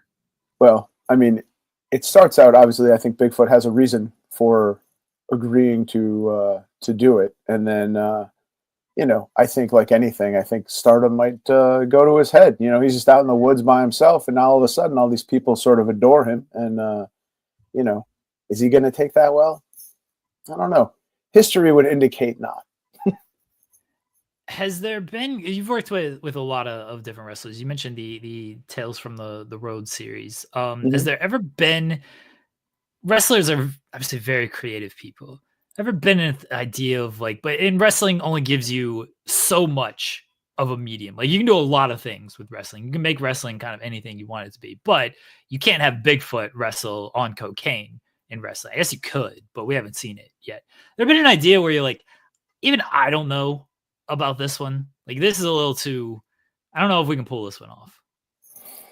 I mean, the beauty of comics as a medium is it's limitless, right? Like, and that was always sort of my selling point to everybody. You know, when we create stories, I'm like, you take the sort of creativity of wrestlers and then you apply that to the limitlessness of comics, and there's really nothing you can't do. You know, there's no budget, there's no like, oh, we can't afford to produce that visually or whatever, you know. So we've been able to make a lot of weird stuff. We've made a lot of weird stories. Like I did a story with Jay White that's what if Willy Wonka was a wrestling school and not a chocolate factory. You know, and it's a lot of fun. You know, and that's really all you want to do is just have fun with it. You know, we did a video game story with Adam Cole where he gets sort of sucked in. It's like an indie wrestling game and he ends up, you know, if you've ever played Resident Evil, they have like the sort of screen where you get items after things. And, you know, when he goes to get his payment, he gets a hot dog and then he kind of wakes up and he realizes that he's been asleep while he's been streaming. And then he looks over and the hot dog's on the table next to him, you know, just fun stuff. It's a lot of, I mean, I guess if you're going to do comics, like you kind of got to go all the way. You got to take advantage of the medium because otherwise, right? Like what's the point? What about dream collabs? I mean, you're naming off a lot of wrestlers who are big stars in the industry, but who else like have you been wanting to work with, or are you looking to work with in the future? Like, who's on your list, or what's on your list? I lost out on a lot of stuff, so I've been doing this for a long time, and I've lost out on a lot of stuff when everybody started getting warehoused in the like 2016 or whatever. Like, I've had like I could do a whole podcast about missed opportunities, but like at one point I had Nakamura lined up. He'd still be a dream collab, but you know, it was funny because I met him at ROH and backstage and was talking to him about it and he agreed. And then I went over to SummerSlam. It was the Stephen Amell Stardust SummerSlam. And I was, you know, going to see, so Jerry Lawler does the covers to my comics. And so like Jerry was getting me backstage. And so I'm standing there and then I look and I see Nakamura next to me, like waiting for William Regal to come get him. And I was like, oh, well, maybe this isn't going to happen because this really seems like he's on a fast track. But, you know, I was supposed to do a story with Roddy Piper.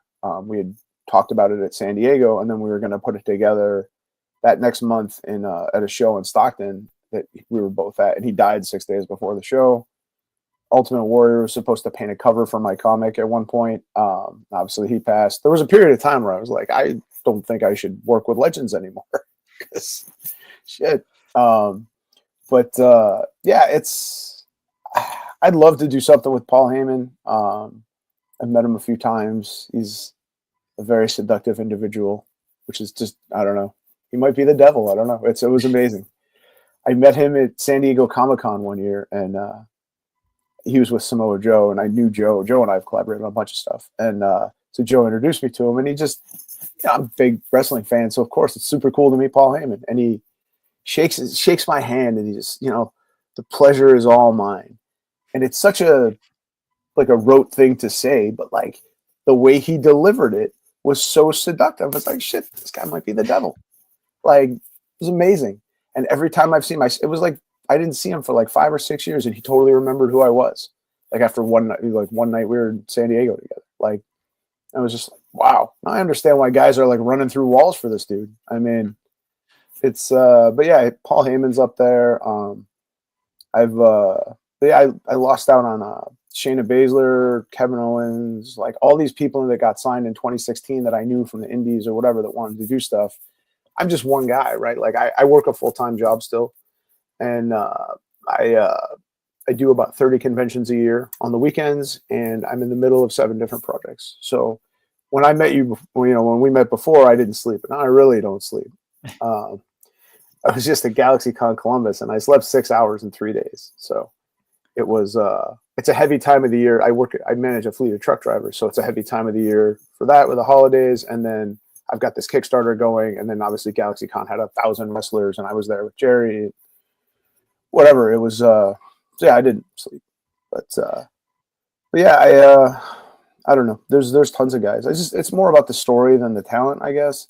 Because I mean, I've had some decent sized names pitch some lame ideas, and sometimes wrestlers can't see beyond their own vanity, and I'm like, it's not a story about you; it's a story by you, right? Like, and that's the sort of pitch I try to tell them, because they're just like, oh, it's me and I win the title and I beat everybody up.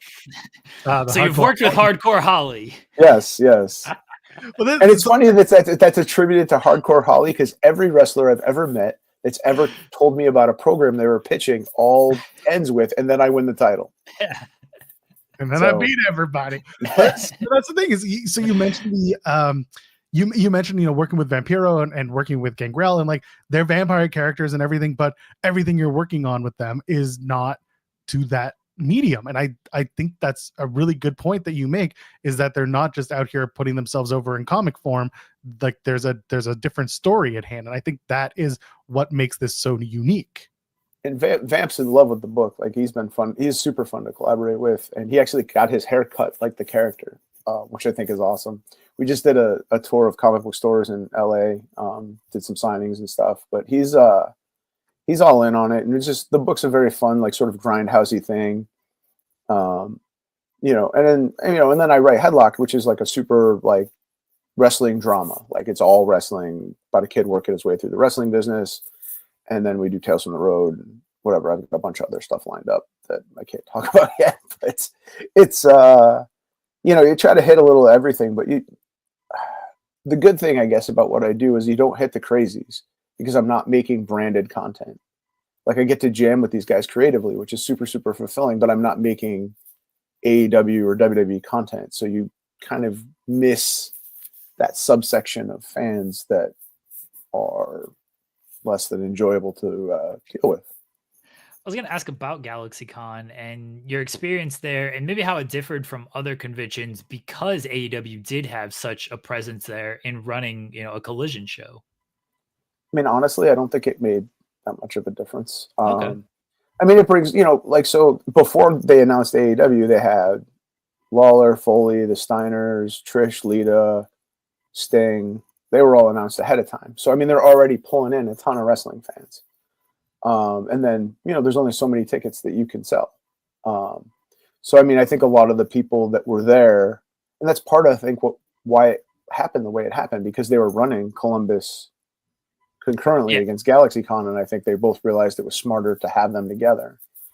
But there were a ton of wrestling fans. I mean, I had an insane show, and I mean, I'm the last guy in the pecking order that's going to make money, right? Because you can buy my books online, but like, you can only meet these people. And I still had it was probably top 5 show of the year. So, it was great. I mean, I've been doing GalaxyCons for years. I'm usually a guest at almost all their shows, and it's such a great experience. It's so much fun. I got to meet Kiefer Sutherland in the green room. So he was doing like a signing, I think, for like mail-ins or something, and then he's playing a guitar, just sitting there playing a guitar. And Jerry wanted to go over and say hi to him, so we went over, and he was asking me about what I did, and he's like, "Oh, what kind of comic books do you write?" I'm like, "Believe it or not, one's about a vampire with a guitar." He's like, "Well, now I got to see it." So it's a weird life, right? I can make comics in this room, and I have truck drivers that swear at me probably 10 times a day. But then, like, for a minute, like, you're hanging out with Kiefer Sutherland, and we get to meet the guy that played Jamie Tart on Ted Lasso. I'm a huge Ted Lasso fan, so that was really cool. Kiefer Sutherland was just like going around Akron a few days before GalaxyCon, and it became a big local story here. I'm from the kind of Akron area, and it became a big local story here. Like, yeah, Kiefer Sutherland just like popped up at a bunch of restaurants, just came in, ate some food, made some visits, and of course, like Akron, like, unless LeBron James is here, there ain't a whole lot of reason to be here. So when Kiefer Sutherland's just popping up at random restaurants, it's like, oh, this is a big deal. So it's covered by everybody, and everybody's like, oh, why was he here? But now we know GalaxyCon is why he was just hanging out around Akron. It's so Hayden Christensen was there, who played Anakin Skywalker in the prequels, and he signed till midnight. He was only there for one day, and he signed literally till midnight. That's how many people came to see him. So it's interesting. And then like I have this sort of weird intersection where like obviously I'm like a double independent. I don't sell my books in comic stores. Everything I do is direct to consumer. And I've worked with all these, you know, big names, right? Like Cody Rhodes did a Headlocked story, you know, Mick Foley, Ric Flair's done one, whatever. But like there's still a ton of people who have no idea that, you know, our brand exists. But then like, you know, I do all these shows and I meet people, right? Like, so like Billy Zane loves my stuff. It's such a weird thing to think about, right? Like, so there's probably, you know, thousands of wrestling fans that have no idea that I make comic books about wrestling with their favorite wrestlers. But like Billy Zane will periodically text me and be like, "Oh, how's it going? You know, I'm gonna go into this meeting and I want to show somebody your comics." Okay, sure. So is Billy Zane like the coolest kind of out of nowhere? Have there been other people who have recognized the work and said like, "I really like what you're doing," that kind of floored you? Oh yeah. I mean the guy who played Podrick on Game of Thrones was apparently a fan of Headlocked. They've had a lot of cool interactions. It's just, you know, because a lot of times too I'm at shows with Jerry, so like people give you a different, you know, they consider you differently, I guess. You know, if you're in like the celebrity green room, people kind of let their guard down a little bit. Like I sat with Carrie Elways once for like 45 minutes talking about Andre the Giant, like just a crazy, weird life experience. But yeah, I've been super, super lucky. Like wrestlers have all been super good to me and taking care of me for years. I mean, I've had 2 bad experiences in 15 years, which isn't, I mean, I'd say I'm hitting well above average there. Even like the super, super carny guys, like look after me and kind of, you know, treat me like one of the boys almost. So it's really cool. It's been like, I just wanted to make a cool wrestling comic. When I started, I never thought I'd be like collaborating with guys that I grew up watching on TV. And it's been, I mean, it's definitely exceeded my wildest expectations. So we play a game here on the show. And usually we ask wrestlers this question, but we're gonna ask you this question, Michael. Okay. What's called partner, promo, punch in the face. Okay, so you pick a person you want to partner with. I think in this case we can do a comic partnership. You know, a person you maybe want to promo with, and a person you just maybe want to punch in the face. Okay, I'm gonna throw 3 names at you: Eddie Kingston, Kofi Kingston, and Sean Kingston. I've always wanted to collab with Eddie Kingston. I've known him from Chicago. He'll get you to write a comic on how health insurance is a scam. This would be great. I used to wear the Eddie Kingston shirt with all the letters turned. That was like my shirt that I used to set up with at cons. Not too fat for it, but whatever. But yeah, so I'd say maybe promo with Eddie Kingston, and we'd probably partner with Sean Kingston. And I'm gonna have to punch Kofi in the face because I mean he's not doing it right now. I tell you, I put on his Instagram. I said I've never been so ashamed to share a last name with you.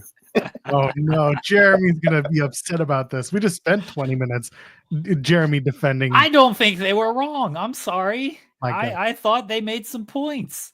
I thought they made good points. I mean, I think there's probably a little right in both camps, but you know, they definitely were. I tell you, it's funny too. You know, I've watched wrestling since the '80s, and it takes a lot, I think, to really, really get me. And that one was like a gut punch. It's been a minute since something hit me that hard, and like, I don't know, like the Kofi part of it, especially, like him just putting that, like they could have hit him with a chair, but him just putting the hand up was like devastating. I mean, that's like tombstone off the top rope to the floor. I mean, it was brutal. No, go. Sorry, Jeremy. I thought you had another question. No. We end on partner, promo, punch in the face, Joel. We do. So with that in mind, well, sorry, I would be remiss if I didn't just kind of follow up when I asked about the collabs that you would love to do, and you kind of talked about some of the stuff that some of the stars that kind of went to WWE. Has there ever been an attempt to work with WWE to kind of get some of those back? I'm curious, and I'd be remiss if I didn't ask.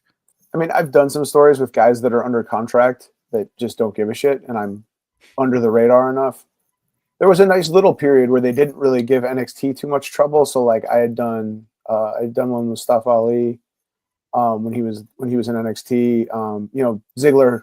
I did a story with Dolph Ziggler. We did a Toxic Avenger riff because he's like a big promo trauma guy, and I did that while he was under contract, but he got permission for it. But it's a trickier animal now. But I actually have a call tomorrow about a collaboration. But I also had one squashed in July that was would have been probably my most high profile project to date. And we were going to announce it at San Diego Comic-Con, and then they squashed it that morning. So it was upsetting. I feel like we can still go back to it at some point. It felt like it was more of a punishment type thing. Only I was the one that was getting punished and not the talent.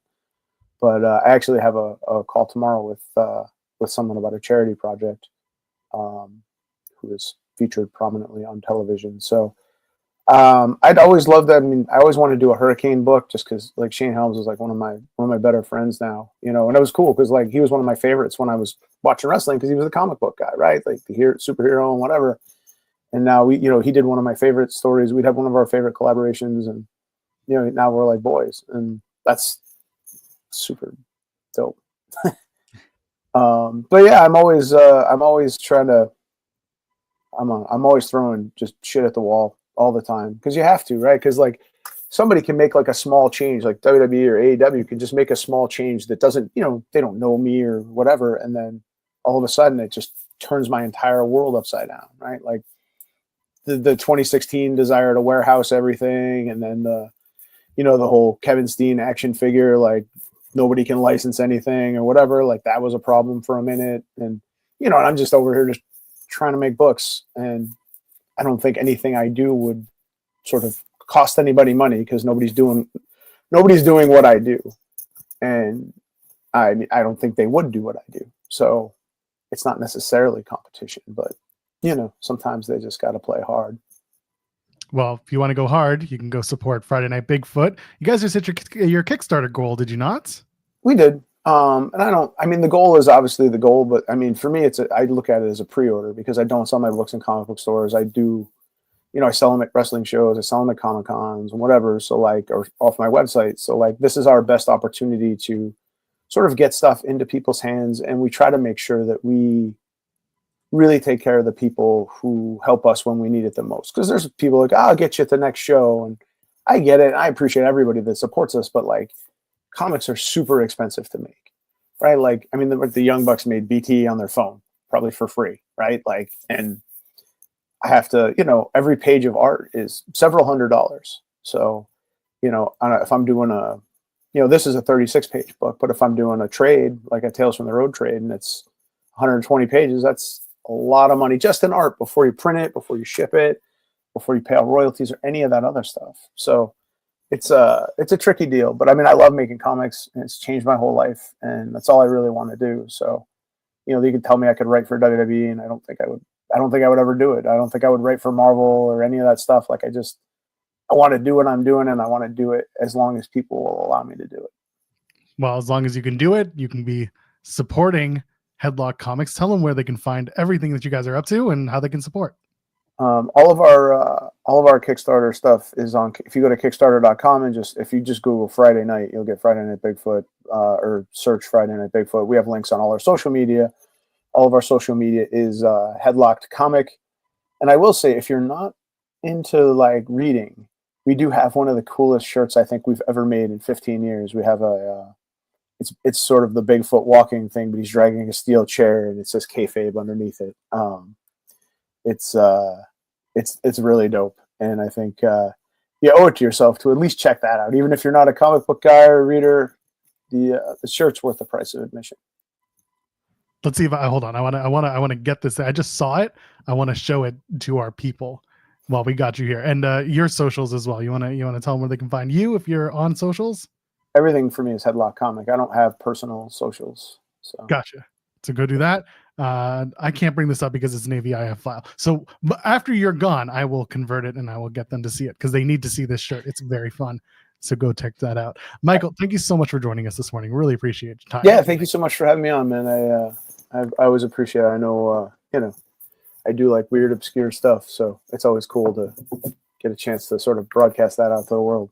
Well, we are weird and obscure. Yeah, Bigfoot on cocaine is right up our alley, so we're all about this.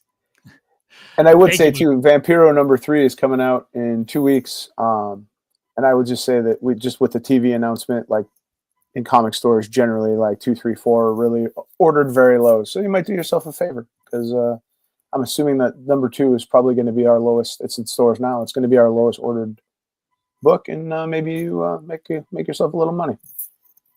Well, there we go. Oh, I think I just got it. Did I download it right? Yes, I did. Check out this shirt. Please go and get it on the Kickstarter. This is wild. I love this shirt. Please go and get it right now. Support the folks over at Headlocked Comics. Thank you so much, Michael. Appreciate your time this morning. Yeah, thank you so much too, guys. I appreciate it. Take care of yourself. Take care. All right. There we go. Michael Kingston from Headlocked Comics. That shirt, honestly, that popped me. I saw it and I was like, gotta show people. Gotta show y'all the shirt. Please go check it out. Support them if you can.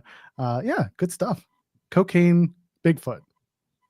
It's perfect. I mean, that's us. Why wouldn't you do something like that? It's a fantastic shirt. Yeah. Again, I gotta throw it up again because that's hilarious. It's very good. Like, I want to go buy this stupid shirt, and I mean stupid with like the most amount of love. This freaking rules. Get a sticker. Oh, dude, if they do a sticker of that, that'd be a laptop sticker right there any day of the week. That's perfect. Whoever decided on that design, give him a raise. Michael himself. Give yourself a raise. No, but thanks again for Michael to join us this morning. It was good stuff. Andrew Zarian just popped in the chat. He just left the comic book shop, so clearly he's on the right path. And yeah, good chat. Glad we did that. What's left? We got to talk about AEW Winter is Coming tonight. Oh yeah, big show, great show, one of the best AEW lineups ever. Pay-per-view quality lineup for free. For free? Allegedly. Oh no, they did the preview again on their website. Oh, I think they do it every week. It's just like a thing. Do they? Oh no, you know what? It's not. Oh, there we go. Now it works. Oh boy. Oh, it's plenty of paragraphs long, Jeremy. It's several paragraphs long. All right, which paragraph are we gonna read? Well, now it disappeared on me. What the? I got it. I know that it just popped up, and that the website's doing some stuff to me. Yeah, their website's got a lot of. They're doing a WordPress gimmick. Is that what's going on? They do a WordPress gimmick. Holy fuck! The Adam Cole, Kyle O'Reilly thing. I know. That's how you know they love this story, even though nobody else does. They're like talking about Ring of Honor wars. They're talking about everybody. Everything. I apologize. We're going to do the Kyle O'Reilly, Adam Cole. We're going to read word for word. Oh, no. What is on this website. This is so long. You know, time me. You see how long this takes? They're talking about Fight Club and don't spoil it for the people. Don't spoil it. Okay. Before I just want to say one last thing. They're talking about the Ring of Honor on HD net days in this preview. Don't spoil it, Joel. Go ahead, Jeremy. All right. We got a timer. Can we set a timer? I will start a timer on my phone. I'm gonna read it like Tony Khan fast too. Okay, good luck to you. All right, are you ready? Yeah. 3, 2, 1, start. Adam Cole and Kyle O'Reilly have virtually done everything in their professional wrestling careers together. First encountering each other in a pair of singles matches on the independent circuit, parentheses, matches they split, by the way, parentheses, Cole and O'Reilly really became synonymous with one another during their Ring of Honor careers. Though each had a handful of matches in 2009 and 2010, their ROH legacy really began building when they were united on the November 11, 2010 edition of ROH on HD Net, eventually taking on the name Future Shock. The two young athletes not only competed in ROH together, but they also ventured to England for Fight Club Pro and IPW UK and Germany for WXW. In ROH, they faced the best tag teams in the world with bouts against the Briscoes, the Kings of Wrestling, parentheses, Claudio Castagnoli and Chris Hero, World's Greatest Tag Team, parentheses, Charlie Haas and Shelton Benjamin, and the Young Bucks. They even took the rivalry with Matthew and Nicholas Jackson to PWG, where they unsuccessfully challenged the Young Bucks for the World Tag Team titles just a few weeks prior to challenging WGTT, World's Greatest Tag Team, not in parentheses, but noted, and the first of just two ROH World Tag Team title matches they had during their time in Ring of Honor. Unfortunately, their partnership eventually dissolved in early 2012, quite frankly, before they even reached their peak as a team, resulting in a series of matches pitting the men against one another, most notably the Hybrid Rules fight at Best in the World, all caps, 2012, where Cole had teeth knocked out, ended up a bloody mess, but managed to defeat Kyle in a match whose rules certainly favored O'Reilly. They fought over the ROH World TV title during ROH Wrestling, all caps, number 61 on 11/17/12, battled over the PWG World title in 2014 and 2015, and briefly reunited in 2015 for the second of those aforementioned World Tag Team title matches. The reunion did not last long as Cole, along with Matt Taven and Mike Bennett, screwed Kyle, that doesn't sound good, and his ROH World title opportunity against Jay Lethal at, all caps, All-Star Extravaganza V11. That led to a series of singles matches throughout the remainder of their ROH tenure, including a grudge match, capitalized for some reason, at, all caps, Final Battle 2015, a no-holds-barred fight, capitalized, at, all caps, Supercard of Honor X Night 2, a no-disqualification war, capitalized, at, all caps, Final Battle 2016, where Kyle took the ROH World title from Adam, and finally an ROH World Championship match at New Japan, at NJPW's Wrestle Kingdom, all caps, X1, where Cole took the title back to become the only 3-time world champ in ROH history. The two men reconnected months down the line, along with Roderick Strong and Bobby Fish, were an undisputed force for the better part of 4 years, but eventually that came apart at the seams, leading Cole and O'Reilly to a trio of singles matches in 2012, not named when or where. All told, in their head-to-head battles, Kyle leads 8-7-1, but it's been 1,206 days since their last fight, and in that time both found the way to All Elite Wrestling, and when the two men did stand in the ring, they did so together as an undisputed elite. Sadly, the promise of each man's arrival in AEW was cut short as both dealt with potentially career-ending injuries that robbed them both of precious time. Kyle O'Reilly lost 18 months due to his neck surgery and subsequent complications, while Adam Cole first suffered a head injury that robbed him 9 months inside the ring to only shatter his ankle in a freak accident at Dynamite Grand Slam 2023 and losing another 13 months. It was only the last month that these two former partners reconnected with one another in front of the people, though each was supportive force for the other during their mutual recoveries, and it was all spurred on by the machinations of one Maxwell Jacob Friedman. Cole has, quite frankly, been obsessed with getting his hands on MJF since returning at Wrestle Dream, all caps, and that the obsession pulled Roderick Strong into the fray as well, when Dax promised a match at Full Gear, all caps, to the first Undisputed Kingdom member to win 3 consecutive matches. Both Roderick and Cole got 2 in a row, but the money of MJF as distributed to Don Callis led Cole to fall in his third bout with Takeshita. They probably have the first name there. While Roddy managed victory in his against Lance Archer, despite the Falls Count Anywhere stipulation playing in the Murder Hawk Monster's favor. Roderick gave MJF a tremendous fight at Full Gear, but ultimately it ended with the former world champion's favor, and he repaid Roddy for his efforts by wrapping a chair around Strong's arm and breaking it. Yes, it was Roddy's choice to get involved in the hunt for MJF, but in part it was to save Cole from himself. More specifically, from becoming the worst version of himself.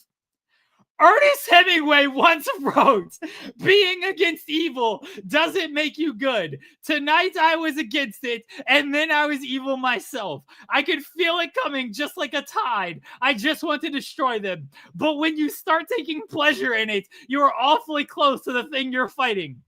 That quote sums up why Kyle O'Reilly chose to insert himself in this dynamic, because much like Roderick, he is afraid of watching one of his closest friends become something worse than MJF. After all, if there's anyone who knows how low Adam Cole can sink, it's certainly the man who fought him in those dozens of ROH wars.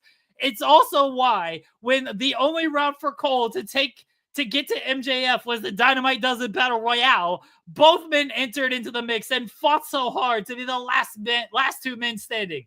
Despite the odds against, questionable, despite having to survive Brian Cage and Lance Archer at the end, the former Future Shock partners endured to get to this match.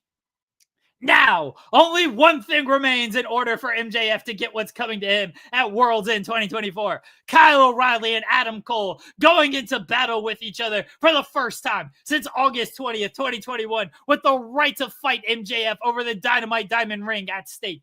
These two men have spilled each other's bloods just as they've celebrated each other's wins. They've suffered together and survived together and managed to come through a whole lot of pain as friends. However, tonight, that is going to be tested as the question arises of just what Adam Cole is willing to do to get his hands on MJF on December 28th.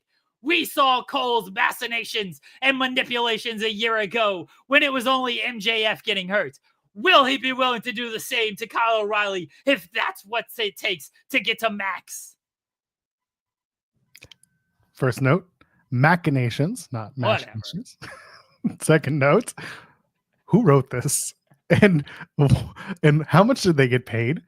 And third, would you like to wager a guess as to how long that took? Oh, man. The answer might surprise you. That had to be every bit of... We're going to go 3 minutes and 52 seconds. You sure? Yeah. 7 minutes and 3 7 fucking minutes? 7 minutes and 3 seconds. Yeah. Someone got paid to write. Is that a kayfabe clock? That's a legitimate clock. That is a shoot clock. That is not a working clock. 7 fucking minutes? You check the tape.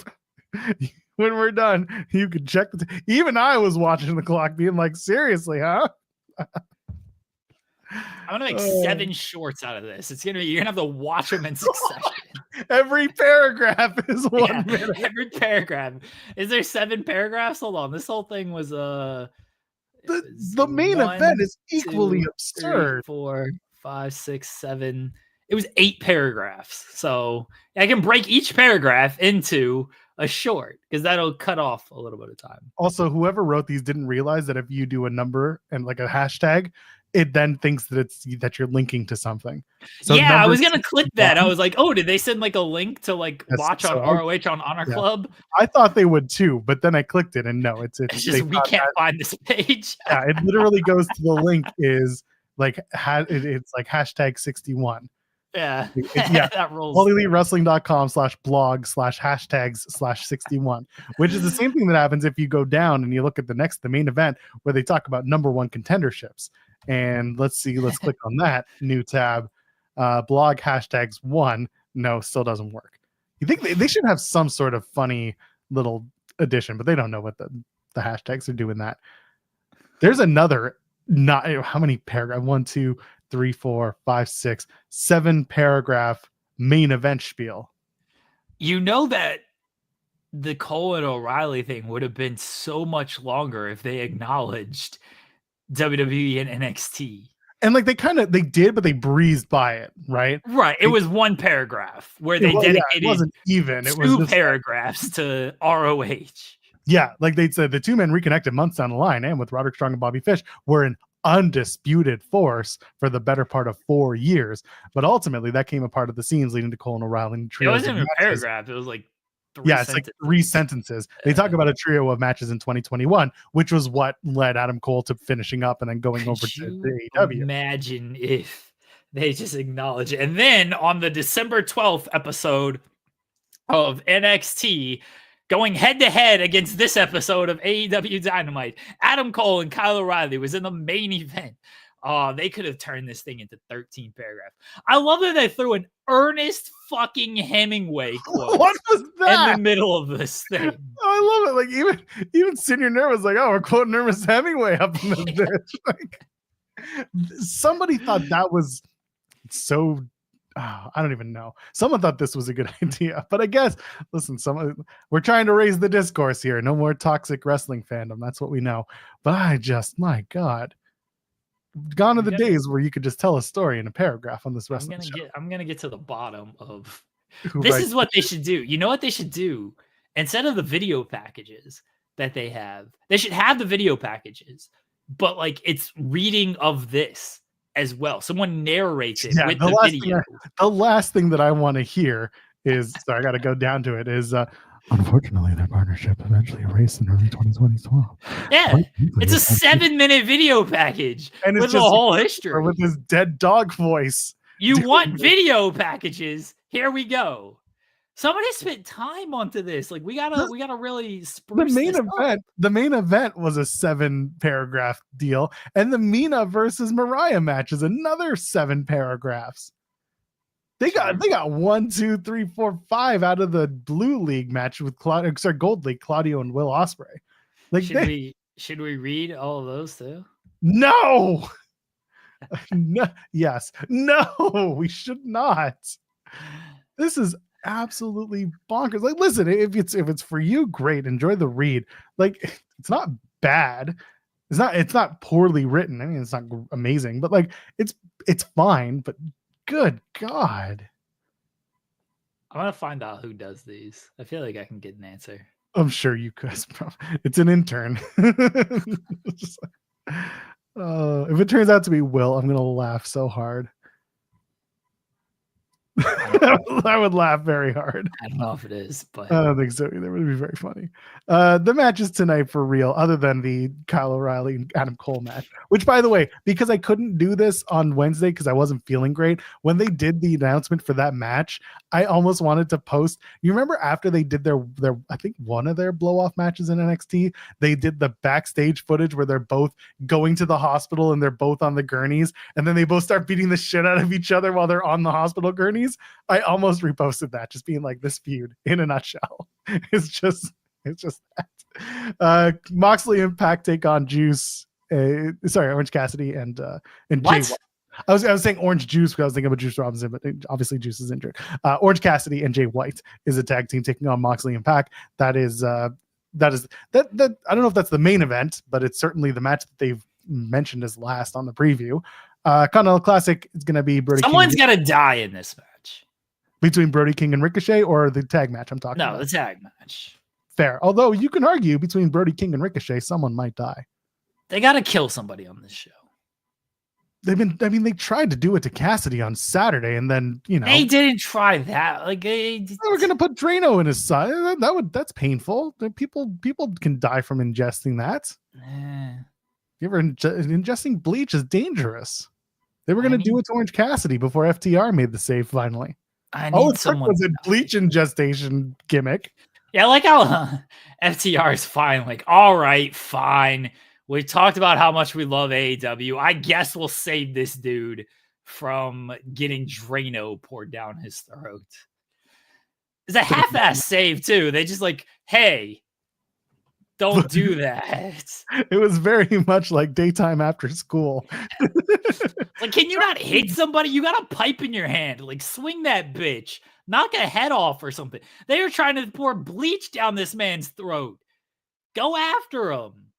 Someone in the chat saying it was blue Gatorade. It really did look that way. Yeah. I mean, again, I was like, points to FTR for finally getting involved. It was just no points to FTR. They're weeks behind.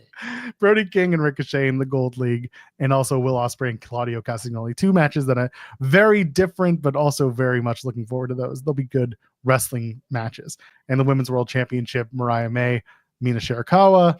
I don't think this is the return of Toni Storm, but I don't know. I still think you don't bring her back until World's End at the earliest. I don't know either. You should. It's wrestling. We're supposed to know everything. Well, if they don't bring back Toni Storm here, then does Mariah just have a segment at World's End? That's what they've been doing. Yeah, I know. And they're gonna run Anna Jay and Mercedes for the TBS title on Collision. That's part of the, or is that no Holiday Bash? Holiday Bash. That's Holiday Bash. Yeah. That's Holiday Bash. My mistake. Anna Jay and and Mercedes is Holiday Bash. So I don't know what I mean. That feels like Camille comes back and they set up the World's End title match. Which feel how you will, at least whatever. Well, it's probably gonna be a short match. So because World's End is looking like you got 3 Continental Classic matches. That's already 3 matches right there. Are they doing the block final and the final? Yeah, where have you been? Watch the product. I don't know. I'm not doing that. I mean, I watch it, but I'm not going far. They also changed the product on a heartbeat. The Dynamite dozen suddenly became rules. Yeah, the last 2 people face each other, then to face Max for the ring. Like that changed on a time too. So what are we doing here? Watch the product. Okay, so you've got 3 Continental matches. You've got the MJF match. That's 4. You've got a world title match in some capacity. Don't know quite what it looks like, but that's 5. You've got, I assume Private Party faces somebody. I don't know who. Safe to assume. Probably maybe Hurt Business people. Well, Shelton might be in the Continental Classic. They did the All-Star Continental Classic match last year. So maybe they run that back. Yeah, I don't know what again, they're going to get to 9 matches. But there's no collision because it's on a Saturday. Yeah. Because normally they would run the All-Star match on the collision going into the pay-per-view. But the pay-per-view. No, they ran the All-Star match at World's End last year. So I would just assume. Did, eh? Yeah. Okay. So I just assume they would run the All-Star match at World's End again. So okay, we're at 6. And we don't know what Private Party's doing. Jericho has a ROH world title defense. I mean, I wouldn't rule. Although he wasn't on the last pay-per-view, so maybe they will keep that up for another one. They'll get a women's match on there. I guess it's gonna be Mercedes and Camille. I mean, so Statlander's in Kansas City. She was doing media. Okay. So maybe they're working towards Stat and one of the champions. I mean, she just lost. I get that. Yeah. So you can rebuild her going into World's End. Maybe she does Mariah's match next for Winter is Coming. She just lost, though. I hear you. Like, I don't think giving Statlander victories over nobodies is like, now you've earned a world title shot. They do that way too often with that's like every single women's feud they do is, hey, you've lost the one title match. Now you go into another title match, and then you lose that, and now we have no idea what to do with you. Do you have? That's what they're doing to Anna Jay. That is what Anna Jay lost the world title, and she beat Deanna, and now she's getting a TBS title shot, and then I don't think she's gonna win that. Well, she beat Serena Deeb too, so there is nobody cares. Nobody cares. I mean, maybe that's the match. Maybe it's Britt and Mariah May at World's End. Anna Jay beat Serena Deeb. Wasn't that what the match was that got on Mercedes's radar? She said she'd be out there to watch. Oh no, it was Penelope Ford. Yeah. It was Penelope Ford. Okay, I was about to say I don't remember Serena Deeb. I couldn't remember that. Yeah, it's fine. Yeah. They haven't given me a lot of memorable stuff these past couple of weeks. So a few things here and there, but in terms of the women's division, I'm hoping that they at least start finding their way. And I know that a lot of this is waiting for Toni Storm, but you're right. Like after tonight, they're blowing off May and Shirakawa because a lot of people assume it's matches related. We talked about it on our show. Mina, there's a Stardom show or a Stardom tour during the time of World's End. So maybe Mina's part of that tour. So that's why they blow this off now. But you can't wait on Toni Storm for that much longer. But you also don't want to overplay it because if you're going to do this at Grand Slam Australia, that's still 2 months away, 2.5 months away. 3 months really, because they're middle of February and it's already the beginning of December. Are you looking at the women's roster and trying to figure out who might make sense? I know. I mean, are they starting to build something with Deanna and Taya? Oh, she just lost. They lost their tag match. No, they won the tag match. They won the tag, but like she just lost singles matches. Yeah, she just lost to Anna Jay. Do you imagine Anna Jay and Deonna Purrazzo both get title matches going into holiday season? Oh my goodness. I don't know what to expect. But winter is coming. That is tonight. You can go read the giant preview over on AEW's website, or you can just go to ours where we have the matches listed and the air times. There we go. Listen, World's End could turn into this is often the case. Someone in the chat saying, you guys are reminding me how not excited I am about going to World's End currently. And that's the thing. Currently, I get it. But again, the show usually ends up being like a good wrestling show. You end up enjoying the atmosphere and the matches and everything like that. And 9 times out of 10, we come out saying like, yeah, there were some really strong matches. The Continental Classic stuff is most likely going to be the highlight of the show. If you do a 4-way for the world title, there'll be some good stuff in there. Is it the hottest show ever? No, as of right now, but there is going to be some strong stuff. Just Continental Classic is their number one priority this time of year. The show's going to be good. Yeah, we're both wise. It's going to be women's title. Wrestling wise, World's End's going to be good.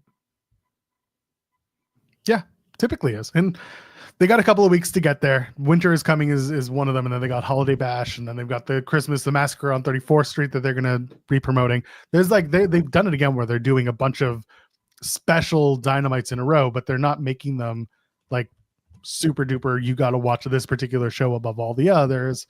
They just have a bunch of theme shows coming because it's the season. So hopefully World's End is a good pay-per-view. I'm of the belief, and I've said this on the show, the first 2 weeks of December are the premium time to run an event. And then after that, just phone it in for the last 2 weeks because people are not thinking about it. And you're going to see that too. WWE is going to do the same thing for the next couple of weeks, going into the Netflix debut and just coming out of after Saturday night's main event. It's just going to be what it is. Like the shows are just going to be what they are. That's fine. First 2 weeks of December, important. After that, go enjoy your holidays. Jeremy, anything you want to plug before we get on out of here for another Wednesday? No. Perfect. Well, I don't have anything to plug either. So we'll be back on Friday, maybe. We'll see if we survive the next few days. For Jeremy Lambert, I am Natural Pearl, JOELPERL. Leave a thumbs up on the way out. Ladies and gentlemen, friends beyond the binary. We'll see you in the next one.